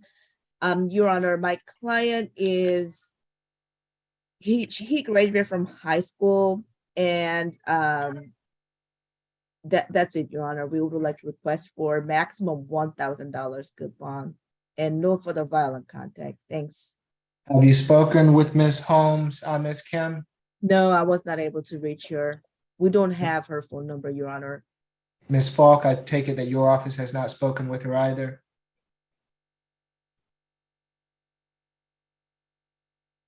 Let me actually look just very quickly.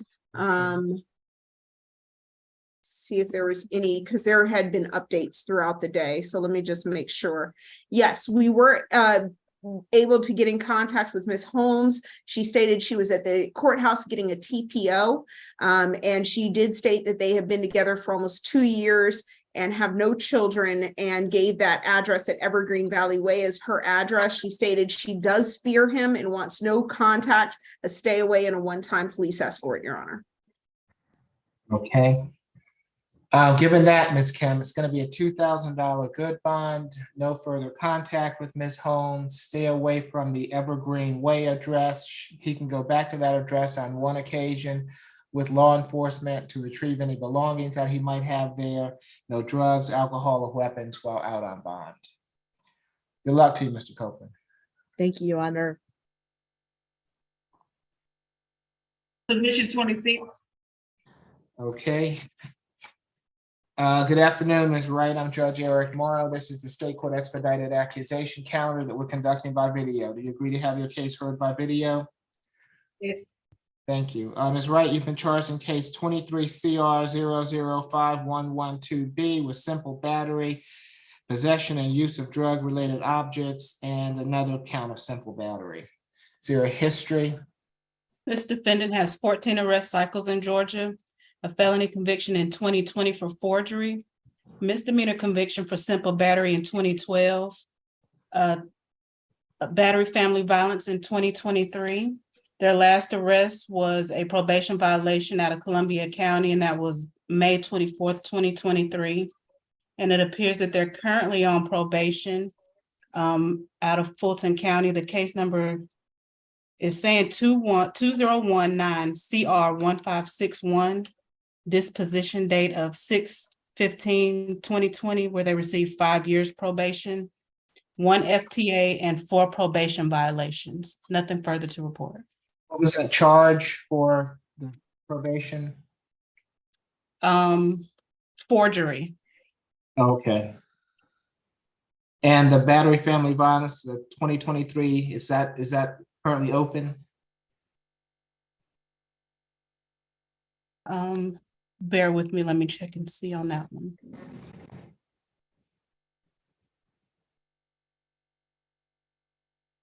Your Honor, you said 2023 battery family violence. I show that as a conviction.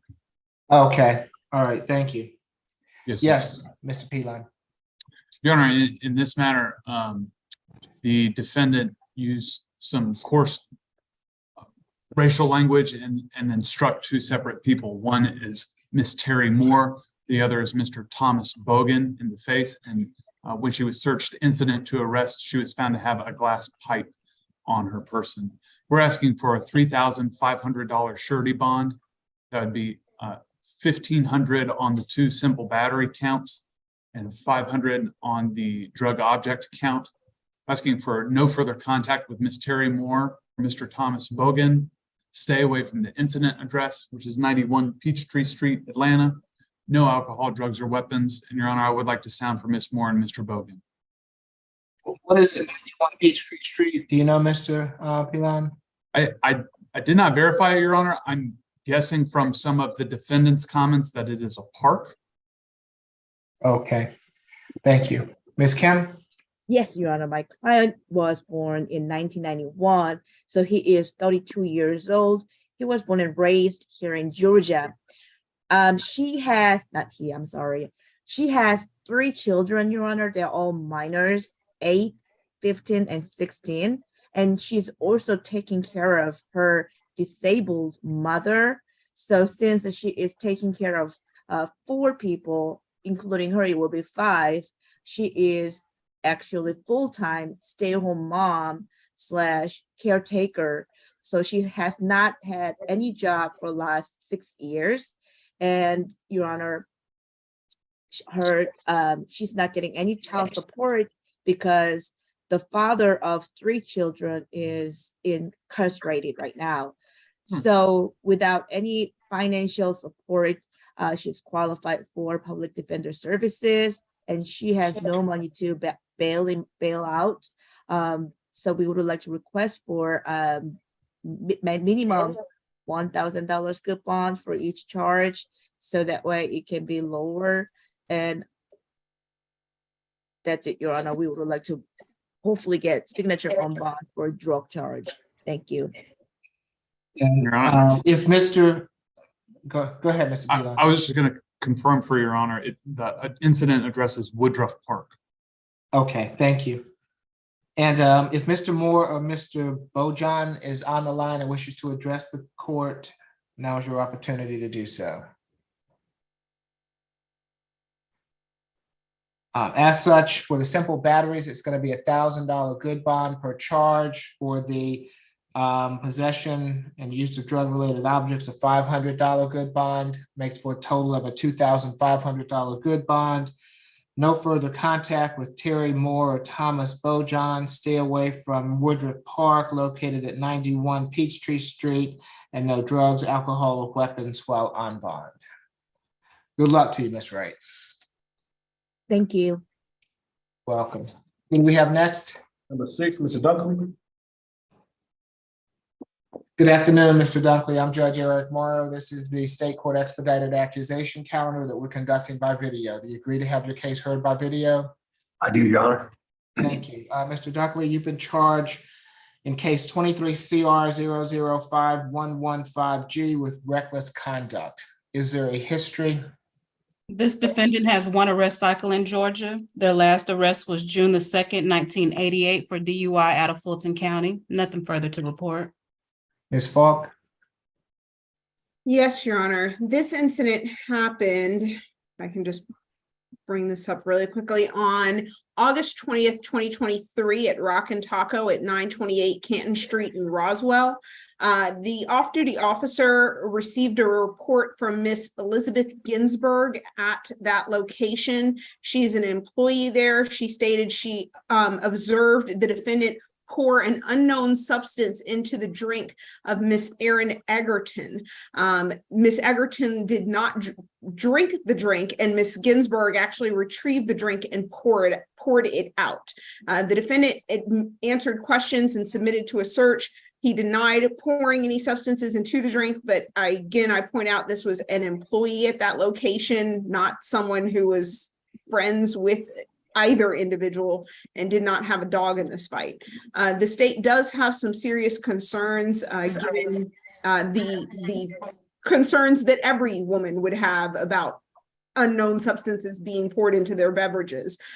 So for that reason, the state is asking for a $10,000 surety bond. We're asking for stay away from Rock and Taco at 928 Canton Street, Roswell. No further contact with Erin Egerton or the individual, Miss Elizabeth Ginsburg, who's the employee.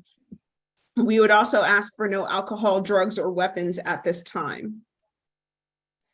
Ms. Ginsburg, Ms. Egerton, either on the line and wish to address the court, now is your opportunity to do so. Ms. Kim? Yes, Your Honor. My client is 60 years old, Your Honor. He was born in England, but he became U.S. citizen. He moved to Georgia in 1966. So he's been here for a really, really long time. He's gainfully employed as a commercial real estate broker. He develops the real estate buildings. He's been doing that for the last 30 years.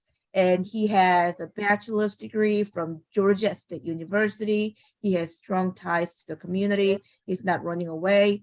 And he denies the allegation. And when he saw the video, he didn't see any substance actually getting into Erin Egerton's cup either. But Your Honor, my client does not know these people, and he has no objection to stay away and no further contact with them, and he denies the allegation.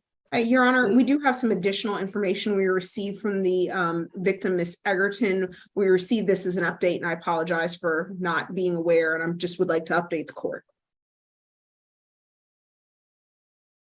Yes, Ms. Fall? Oh, yes, Your Honor. So Miss Egerton stated that she does not know the defendant. She has not seen him before. She stated she was at the bar with her cousin, who was seated to her right, and the defendant was seated to her left. She stated he was being very loud and annoying, and so she turned and presented her back to the defendant. She said at that point, the defendant pushed her drink closer to her and stated, "Drink up and listen to this," and pushed his earbud in her ear. She said she pulled it out and grabbed her drink, and that's when the bartender, Elizabeth, ran toward her, yelling at her not to drink the drink. Then at that point is when Elizabeth told her she saw that the defendant put something into her drink, and she stated she wants no contact and for the defendant to stay away from that location. Okay, thank you. It's going to be a $5,000 signature bond through pretrial per the judge. Stay away from Rock and Taco on Canton Street. No further contact with Ms. Ginsburg or Ms. Egerton, and no drugs, alcohol, or weapons while out on bond. Good luck to you, Mr. Dunkley. And Your Honor, given the circumstances of this case, we do strenuously object to a signature bond. So noted. Who do we have next? Number 8, Mr. Pembroke.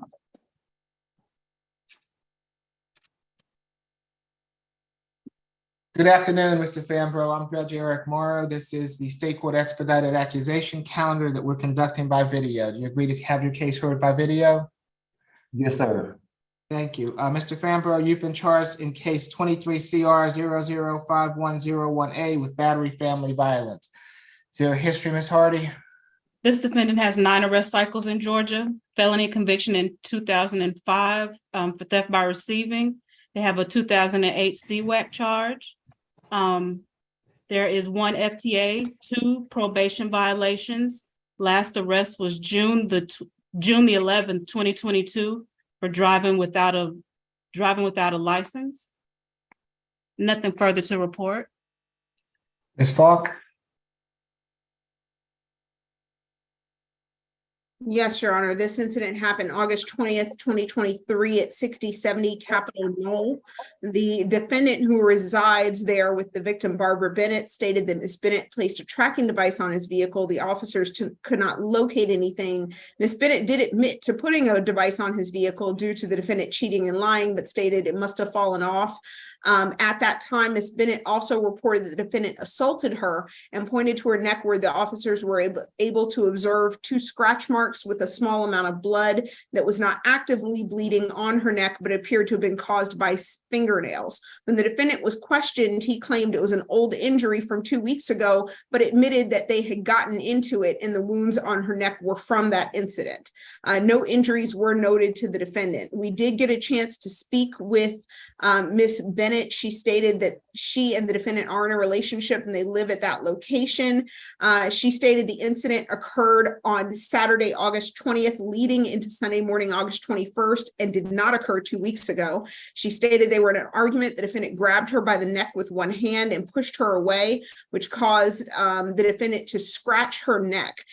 She stated that he did not try to choke her, and although she is not in fear of the defendant, we do have some concerns given the 2008 CWAC conviction, the 2018 registry conviction, and the 2012 probation violation. For that reason, we are requesting a $3,000 surety bond, stay away from 6070 Capitol Knoll, no further contact with Barbara Bennett, no alcohol, drugs, or weapons, and 1 day anger awareness, as well as no alcohol. I've already stated no alcohol, drugs, or weapons. At this time, we would like to sound from Ms. Bennett, Your Honor. Yes, if Ms. Bennett is on the line and wishes to address the court, now is your opportunity to do so. I see Barbara's iPhone, Barbara's phone. I'm not sure if that is Ms. Barbara Bennett or not, but if that is Ms. Bennett, if you would like to address the court, now is your opportunity. If that is her, it doesn't appear as though she wishes to address the court. Yes, Ms. Woodbury. Yes, Your Honor. So Mr. Fambro is 36 years old. He's been in Atlanta his entire life. He has 3 children in the area, ages 14, 13, and 15. He does have a GED, Your Honor, and he is gainfully employed as a forklift operator for the Atlanta Food Bank.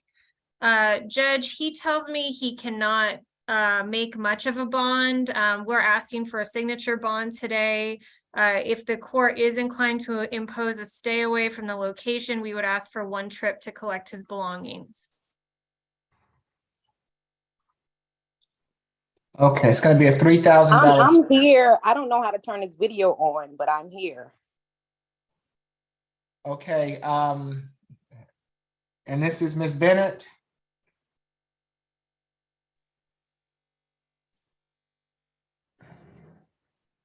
Ms. Yes, Bennett? this is me. Yes, sir. Okay, you're gonna have to see if you can activate the camera for me. I'm happy to hear from you, but I'm gonna have to see you also, okay?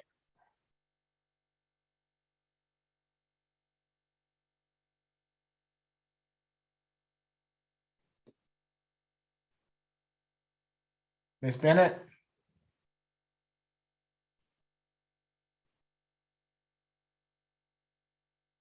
I'm gonna give her the opportunity to, oh, there she goes. Now, can you unmute the device?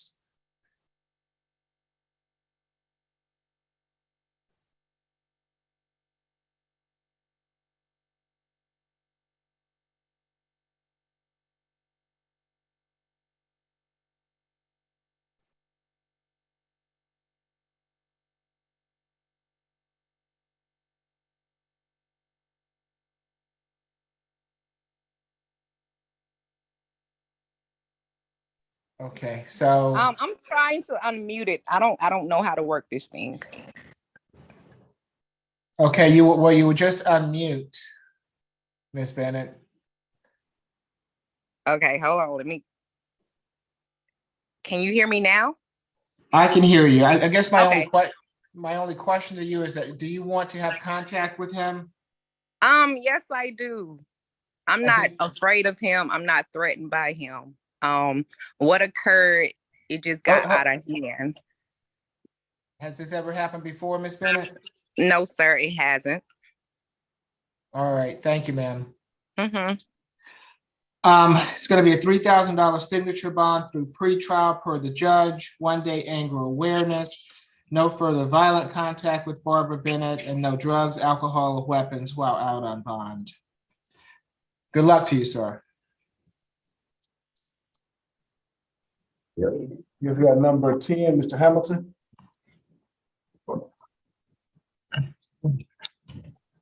Good afternoon, Mr. Hamilton. I'm Judge Eric Mora. This is the State Court Expedited Accusation Calendar that we're conducting by video. Do you agree to have your case heard by video?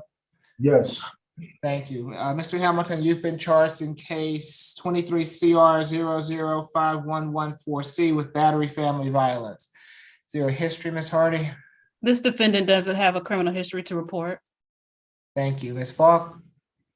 Yes, Your Honor. This incident happened August 19th, 2023 at 1475 Sand Bay Drive Southwest, apartment 8302. Officer spoke to Ms. Trinisha Meadows, who stated the defendant was angry because he wanted her to leave the house. Ms. Meadows and the defendant have lived on and off together for 3 years. Ms. Meadows stated when he went back, he began to pack her belongings and stated he was going to throw them over the balcony. At that point, Ms. Meadows tried to grab the suitcase. It burst open. The defendant then struck Ms. Meadows in the face several times and scratched her neck. Ms. Meadows stated to the police at the time this was an ongoing issue. The defendant then tried to take her cell phone several times. Police did arrive, observed a laceration to her chin, several lacerations to her neck and to her right shoulders. The officers were informed by medical personnel who was treating Ms. Meadows at the scene that these injuries were new, and they were treating her with ice packs to prevent the swelling from becoming worse. Although this defendant has no priors, this seems to be a very serious offense. And as Ms. Meadows indicated herself, there have been previous instances. We are asking for a $5,000 surety bond. Stay away from 1475 Sand Bay Drive Southwest, apartment 8302. No further contact with Ms. Trinisha Meadows. No alcohol, drugs, or weapons. And Your Honor, if I may sound for Ms. Trinisha Meadows. Okay, Ms. Meadows is on the line and wishes to address the court. Now is your opportunity to do so. Doesn't appear so, Ms. Falk. Ms. Woodbury? Yes, Your Honor. Mr. Hamilton is 28 years old. As the court heard, this is his first arrest. He has no criminal history. Judge, he has been in Georgia for 18 years. He has an associate's degree in business administration from Georgia Highlands. He is currently working at Amazon as a delivery courier. Judge, he contests the state's version of events. It's our position that Ms. Meadows was the aggressor in this situation. Judge, his name is on the lease, and he tells me that he pays the rent at this location. We would ask for a signature bond given the lack of history, and we'd ask that he be able to return to the location. My understanding is that Ms. Meadows lives with her grandfather in Bowden, Georgia. And Your Honor, according to our information and the information in the warrant, she lives there. So, it's going to be a signature bond through pretrial per the judge, 1-day anger awareness, no further contact with Ms. Meadows. He's to stay away from the incident location. He can go back to that location on one occasion with law enforcement to retrieve any belongings that he has there. If Ms. Meadows moves out of that apartment, he can use that one-time law enforcement escort to see that she has vacated, and he, of course, can live there at that point, but he cannot live there if she is still in that residence. No drugs, alcohol, or weapons while out on bond. Your Honor, my apologies. It broke up when you said the bond amount. Okay, $3,000 signature bond through pre-trial per the judge, 1-day anger awareness. Did you get the rest of it? I'm sorry. Yes, I heard the rest of it. It just went out before you said the bond amount and through pretrial. Okay, thank you. Thank you, Your Honor. Good luck, Mr. Hamilton. I appreciate it. You as well. You're welcome, sir. All right, next we got number 13, Mr. Jones. Okay.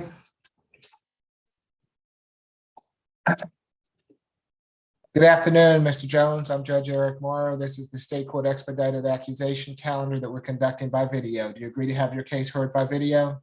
Yes, sir. Thank you. Mr. Jones, you've been charged in case 23 CR 005121F with theft by receiving stolen property. Is there a history, Ms. Hardy?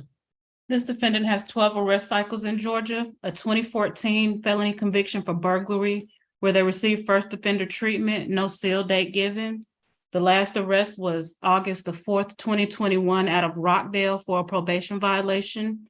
There's 2 probation violations and 1 FTA, nothing further to report. Was he still on probation for that burglary, I guess? It doesn't give a date on GCIC. Okay. Ms. Falk? Your Honor, I'm going to be honest, I don't think it's really going to matter one way or the other. He's currently under a 23 CP 218150 case for armed robbery, aggravated assault, and possession of a firearm. He has currently been in custody 219 days. However, I do want to point out this warrant was taken out August 19th of 2023 at 10:18 a.m. So there is no Riverside issue here because the warrant was signed 2 days ago.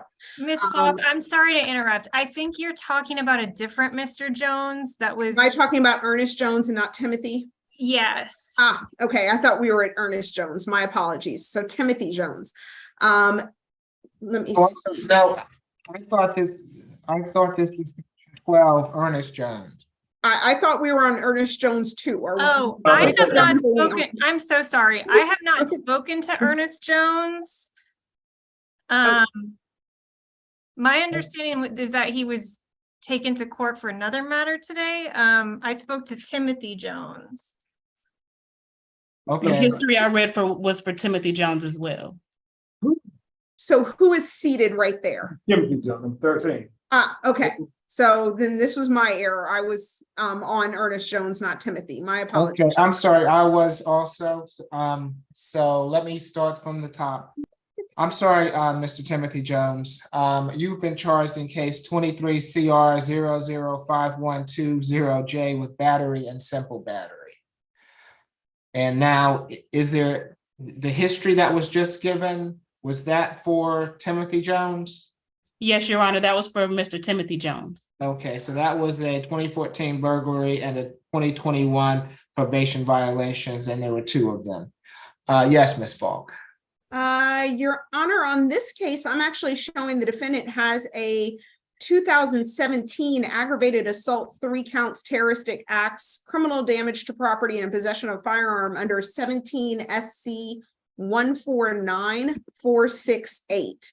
Let me just go back and double check and make sure that's the same person I'm showing.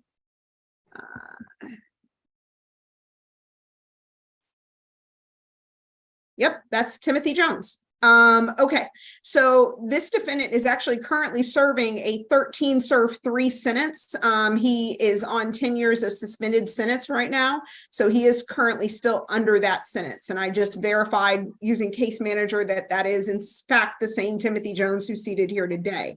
He also has a 2021 21 CR 006916 simple battery, disorderly conduct, criminal trespass that was null prost. He has a conviction for family violence battery under 13 CR 394488, a 2011 civil battery that was placed on the dead docket, and a 2011 family violence battery and criminal trespass that was placed on the dead docket. So that is the history we have, and the information that I pulled from is from case manager. In this case, this incident happened August 20th of 2023 at 3804 MLK Junior Drive Southwest. Miss Adrian Perry, Para Johnson, and Lexus Jenkins stated that Miss Perry and Miss Johnson were assaulted by the defendant. Miss Adrian Perry and the defendant are in an intimate relationship. The defendant and the victims were playing a game at that residence and drinking when the defendant got up to smoke, and Miss Adrian Perry went outside with him.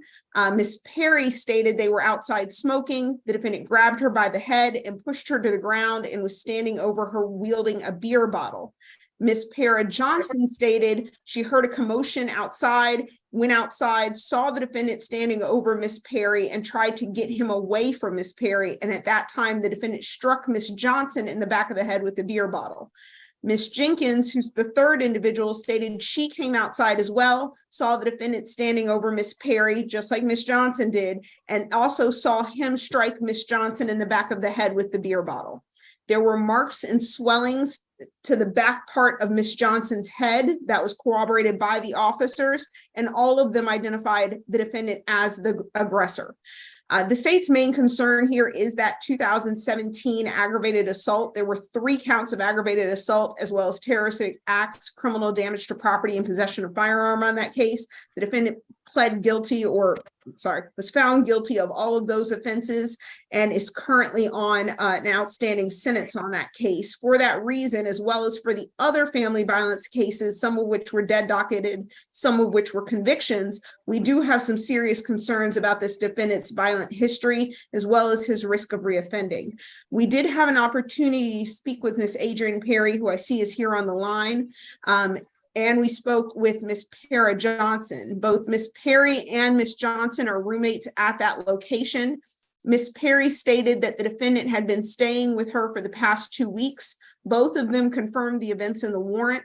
Miss Johnson stated she did sustain bruising to her neck and her body from being hit by the defendant.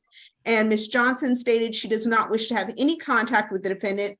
Miss Perry does wish to have contact, but both of them want the defendant to stay away from the residence. We are currently asking for, and this is due to the defendant's violent history, a $15,000 surety bond, $10,000 for the battery, $5,000 for the simple battery. We're requesting a stay away from 3804 MLK Junior Drive Southwest.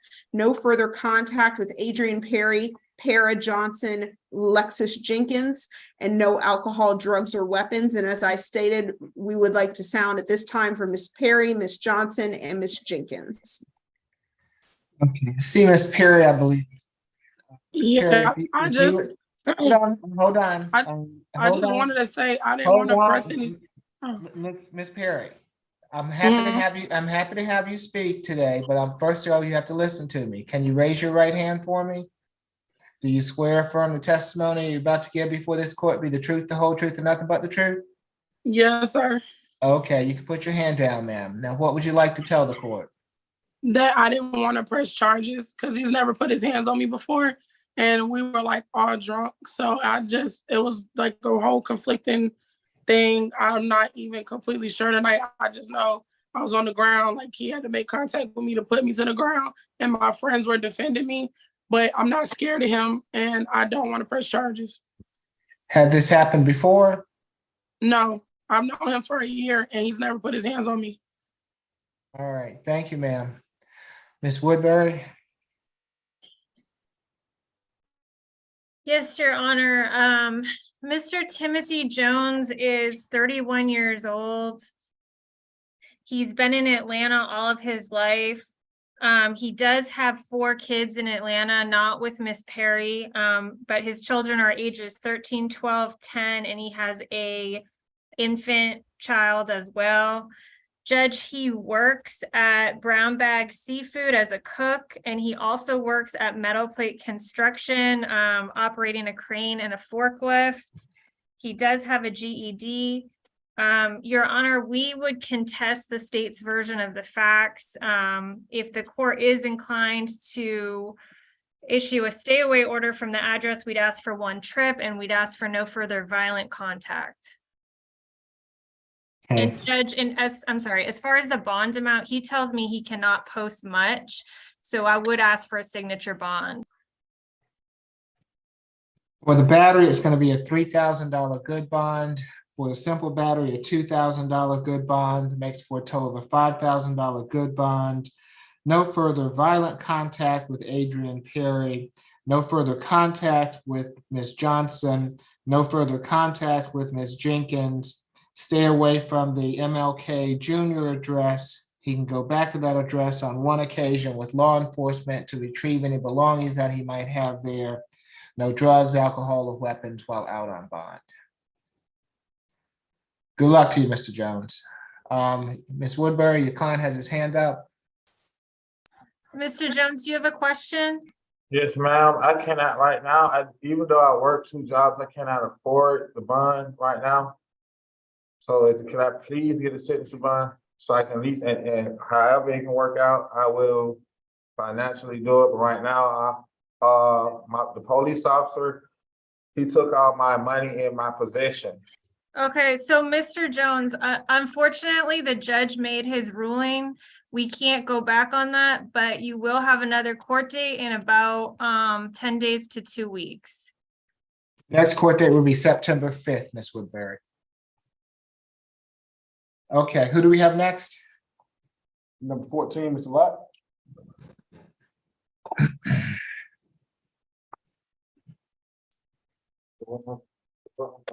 Yes, good afternoon, Mr. Lott. I'm Judge Eric Morrow. This is the state court expedited accusation calendar that we're conducting by video. Do you agree to have your case heard by video? Yes, Your Honor. Thank you. Mr. Lott, you've been charged in case 23 CR 005123E with battery family violence. Is there a history? Ms. Hardy? Yes, this defendant has 4 arrest cycles in Georgia. Their last arrest was October the 18th, 2020 for criminal trespass out of Chamblee. Nothing further to report. Ms. Falk? Yes, Your Honor. This incident happened August 19th, 2023 at 1797 Dresden Drive. Miss Athena Ferris, who is here on the Zoom, stated that she and the defendant, her husband, were inside of the vehicle after leaving Dantana's. The defendant became upset because he thought she was flirting with the bartender and then struck her head against the vehicle window, which caused a large knot to the top of her head. Miss Ferris then demanded to be let out of the vehicle. The defendant refused. She grabbed for the steering wheel. At that point, the defendant pulled over and let her out a few blocks from their home. The defendant claims that she was injured and had this large knot on the top of her head because she jumped out of the vehicle. We have had an opportunity to speak with Miss Ferris. She and the defendant are married. They do live together at 2432 Dresden Park Circle. She did confirm the events in the warrant. She stated she fears the defendant when he drinks, and he was drinking at the time of this incident. She stated that this has happened in the past, but this is the first time that the defendant has been arrested, and that she is okay with having contact and having him return to the residence. But for obvious reasons, Your Honor, as you can understand, after just reading that fact pattern, as well as her statements that there have been incidents in the past, the state is very concerned about the risk of reoffense here. For that reason, we are requesting a $3,000 surety bond, no further contact with Athena Ferris, stay away from 2432 Dresden Park Circle Northeast, Chamblee, no alcohol, drugs, or weapons, and we're asking for ADET. And we would like to sound for Ms. Ferris. If you would like to address the court, now is your opportunity to do so. I'm here. Okay, can you raise your right hand for me? Do you swear affirm the testimony you're about to give before this court be the truth, the whole truth, and nothing but the truth? I do. Okay, you can put your hand down. What would you like to tell the court, ma'am? I would like Christopher to come home. The previous was he didn't put his hands on me, but he did break into the home. In this certain incident, we were both been drinking, and I think it just went way out of hand. I do want him to come home. We do have a daughter that he is the sole transportation to get her to and from school every day. So I have been having to find someone else to do that as well. But I would like him to come home. Has this happened before? He hasn't put his hands on me before, but we did get into an argument where the police were called because a window was broken. Okay. How old is your child? She's 10, she'll be 11 in October. Okay. Your Anything Honor, further? Yes, Ms. Flo. Ms. Ferris, can you tell me when that incident happened where your window was broken? It was October 2020, I believe. Okay. And did you tell our victim advocate that Mr. Lott did strike your head against the window of the vehicle, causing a knot to your head? From what I remember, that is what happened, yes. Okay. But as stated, we both had been drinking. Understood. And you were forced to, or you left the car voluntarily and called the police, is that right? I tried to get out the car, and finally, when I pulled the steering wheel over, he let me out the car, and I did call the police, yes. Thank you. That's all for the state, Your Honor. Thank you, Ms. Ferris. Ms. Woodbury? Yes, Your Honor. Mr. Lott is 44 years old. In that recitation of his criminal history, I did not hear anything violent. I did not hear any felony convictions or any FTAs. Judge, he's been in the Atlanta area for 20 years.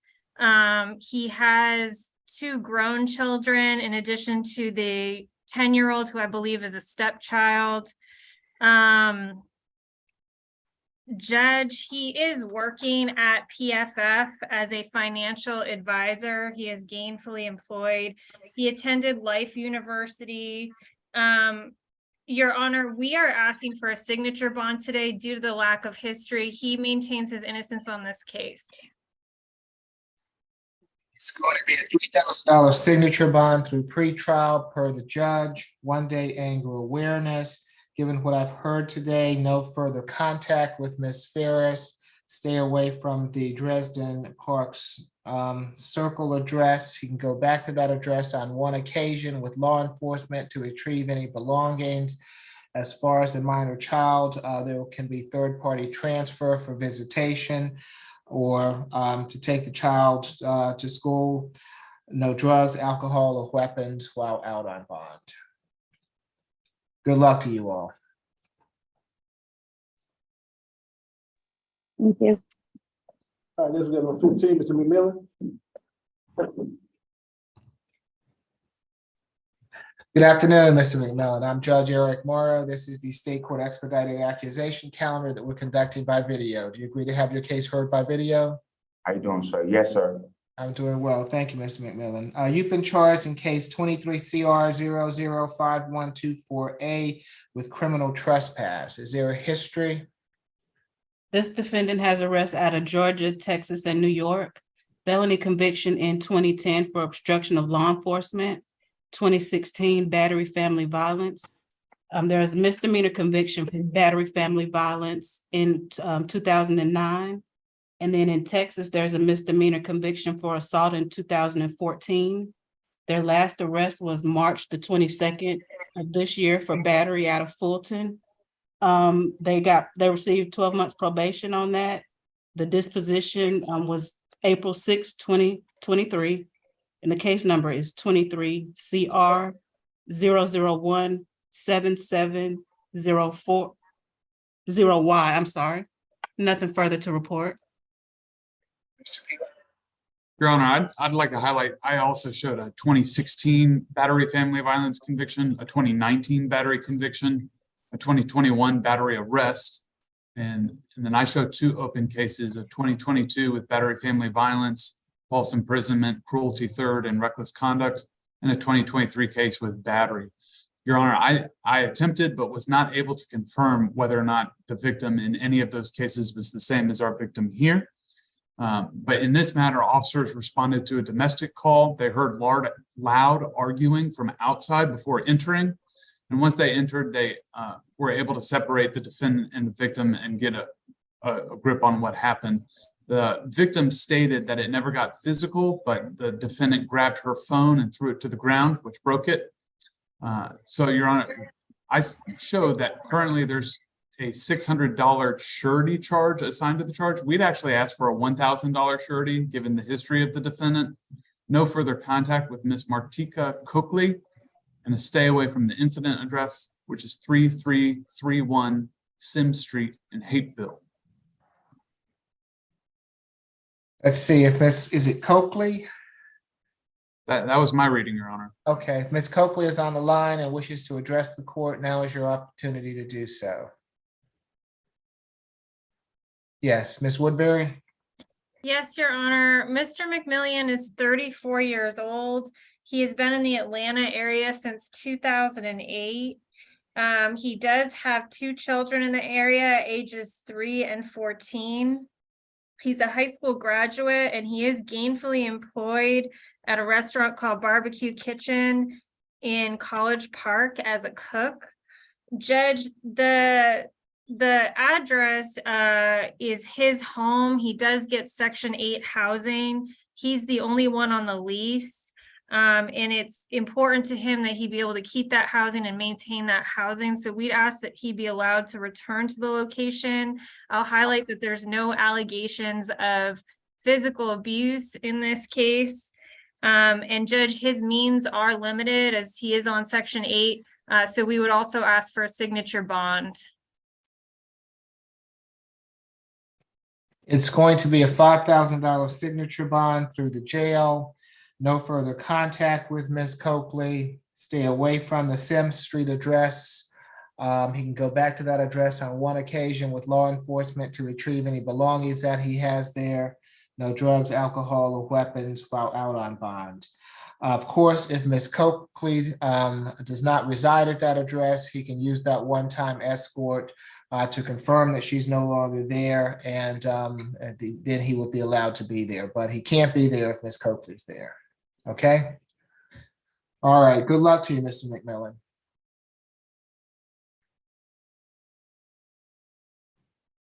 Your Honor, may I make an inquiry while they're bringing up the next individual? The other, let's see, the other case that we were previously discussing, the other Jones case, Ernest Jones, are they bringing that defendant out today? No, he went to court downtown today, so he wasn't brought today. So we Okay. So the only issue that we have with that is this warrant was again served on him on August 19th. So.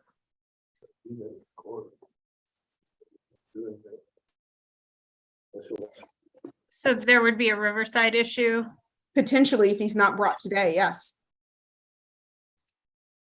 So we would be asked that they bring him down from the jail so that we can address this case. He went to court downtown, man. I mean, we don't even know if they're back yet from downtown court. So what we have to do is we have to go to the floor that he's on, and then possibly if he's not back yet, we'll have to wait. I mean, if you're willing to wait, then we could do for me, possibly make that happen. But he went to court earlier this morning, way before we even came in. So that was out of our hands. No, I completely understand, but yes, we will have to either take the court to him, or the state is prepared to wait if necessary, since would like to address this case. And he is entitled to a hearing. And I have not gotten a chance to speak to him yet, so. Okay, so let's see where he is, and we'll just take it from there. So see if he's back from downtown as of yet, if you would. All right, but we got go to number 21 next. Okay.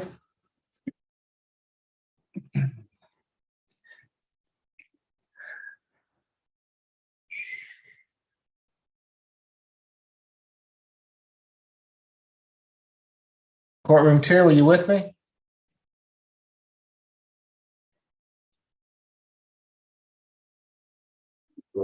Y'all told you waiting experience. Oh, position 21? Yes. Okay, and do we have, what about position 20? 20, oh, he bonded. He bonded out. He bonded out, okay. So that only leaves us, I guess, after we do this waiver with Mr. Jones. So I'll wait to hear from you on Mr. Jones, okay? Okay. Okay, thank you. So Mr. Sylvester, that's your client, Ms. Kim? Yes, Your Honor, Okay, does he have a history? I believe so. Ms. Hardy? This defendant has 8 arrest cycles in Georgia and 11 in Alabama. Felony convictions in 2005 for terroristic threats and acts. For 2007 aggravated assault, false imprisonment, possession of a firearm during the commission of a felony. 2008 forgery. Their last arrest was May the 31st, 2022 for assault out of Mobile, Alabama. And they have 2 probation violations, nothing further to report. Your Honor, I would also highlight that I show 1 cycle out of Louisiana, which was a 2019 arrest for ag assault, and as best as I'm able to tell, is still open. Your Honor, in this matter, officers were dispatched to an armed person call. When they arrived, they heard the defendant and the victim screaming at each other and observed the defendant holding the victim down by her wrists. Both parties accused the other of threatening them with a firearm, which ended up being located nearby and was assigned to the victim. Nevertheless, Your Honor, we are asking for a $2,500 surety bond, no further contact with the victim, whose name is Miss Wanda Jones, and no alcohol, drugs, or weapons while on bond. Yes, Your Honor, my client is very, very sick right now. That's why he was at Grady. And he said that his oxygen level is extremely low and he is in a very serious medical difficult condition right now. He has been here in Georgia about 1 year. He was born in Alabama and he is 64 years old. And Your Honor, he has a bachelor's degree from for sociology, and he also is a veteran for the Army. He served from 1983 to 1989. He is actually collecting a disability check because of his medical condition. And right now, he's a full-time student at Atlanta Tech School. He is trying to get business management over there. Your Honor, my client does not reside with Miss Wanda Jones, and they are not in the relationship, according to my client. And we would like to request for a signature on bond. Thank you.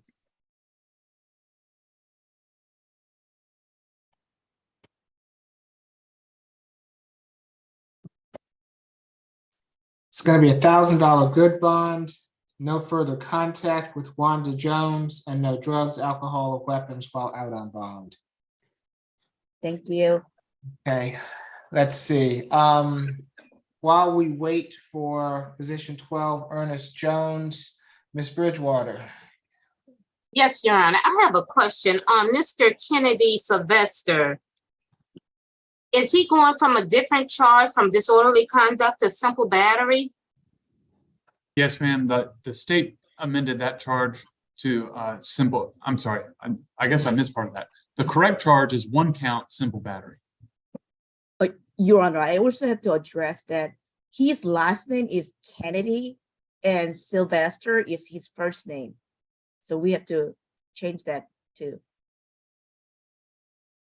Okay, so it's Sylvester Kennedy and he's charged with simple battery. Right, okay? Yes, Your Honor. All right, so we'll make a note of it, Ms. Bridgewater. Okay, Your Honor. And what was I'm sorry for interrupting you. What was your question to me? My question to you is if you would like to go over the calendar while we Oh, wait. how I would love to. I know that makes your day. So. Oh, does it ever? Okay, once again, everybody, the reset date for the SAP calendar is September the 5th. Position number 1 is reset further notice with a $3,000 SOB through pretrial per judge. Position 2 is going to the SAP calendar with a total $2,000 good bond. Position 3 is reset further notice with a $3,000 SOB through pretrial per judge. Position 4, SAP calendar with a total $3,000 good bond. Position 5, SAP calendar with a $2,000 good bond. Position 6, $5,000 SOB through pretrial per judge. Position 7, SAP calendar with a $1,000 good bond. Position 8, reset further notice with a $3,000 SOB through pretrial per judge. Position 9, reset further notice with a total $750 SOB through the jail.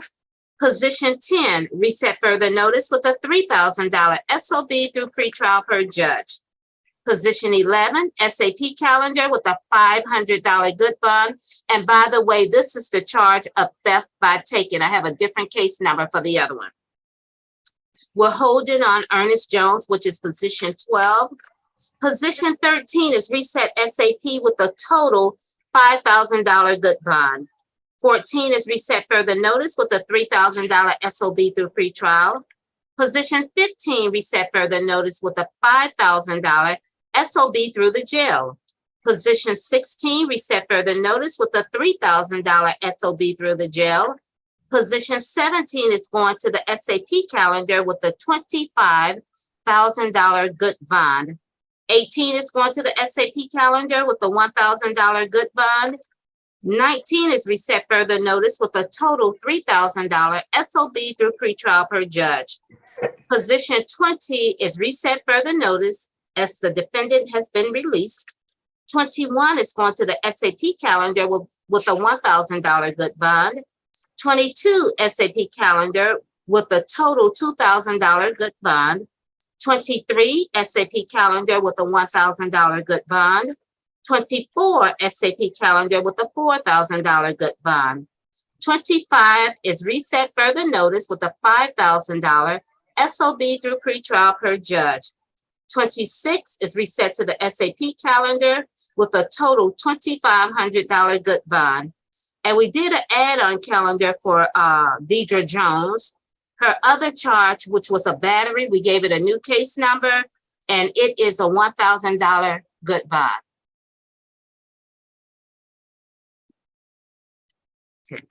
And also, I just received a note on position number 12. I'm showing there was an incident date should be 11/24/22. That is correct. I have that as well. Okay, are there any questions, comments, or otherwise? Great. Yes, we will be in recess until we locate Mr. Ernest Jones. Okay. Okay. All righty.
Hey, I'm sorry, this Sergeant Johnson.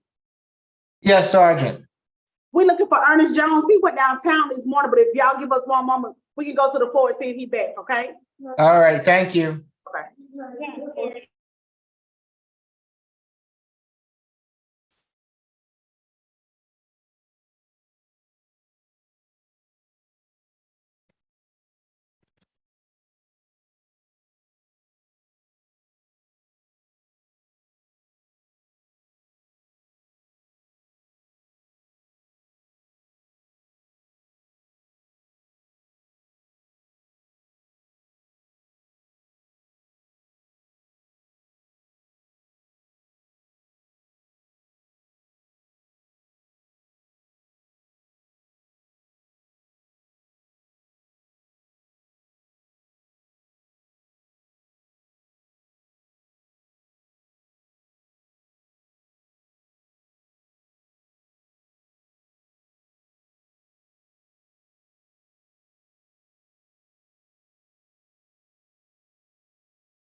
Your Honor,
Hey, what was Sylvester's bond again?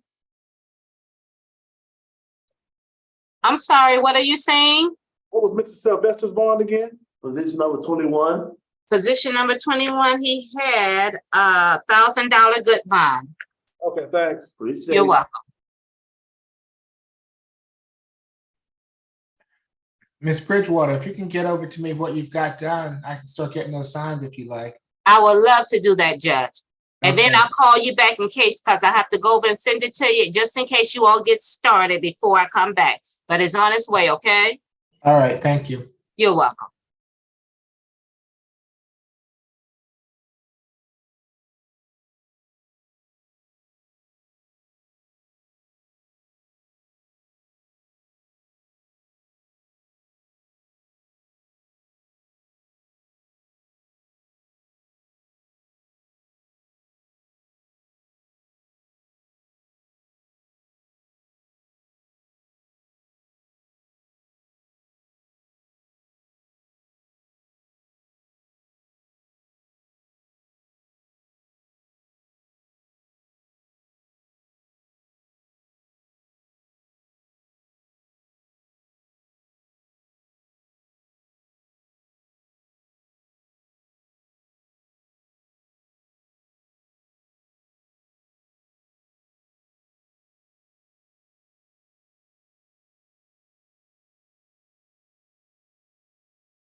I just interviewed Mr. Jones and I'm ready whenever everyone else is.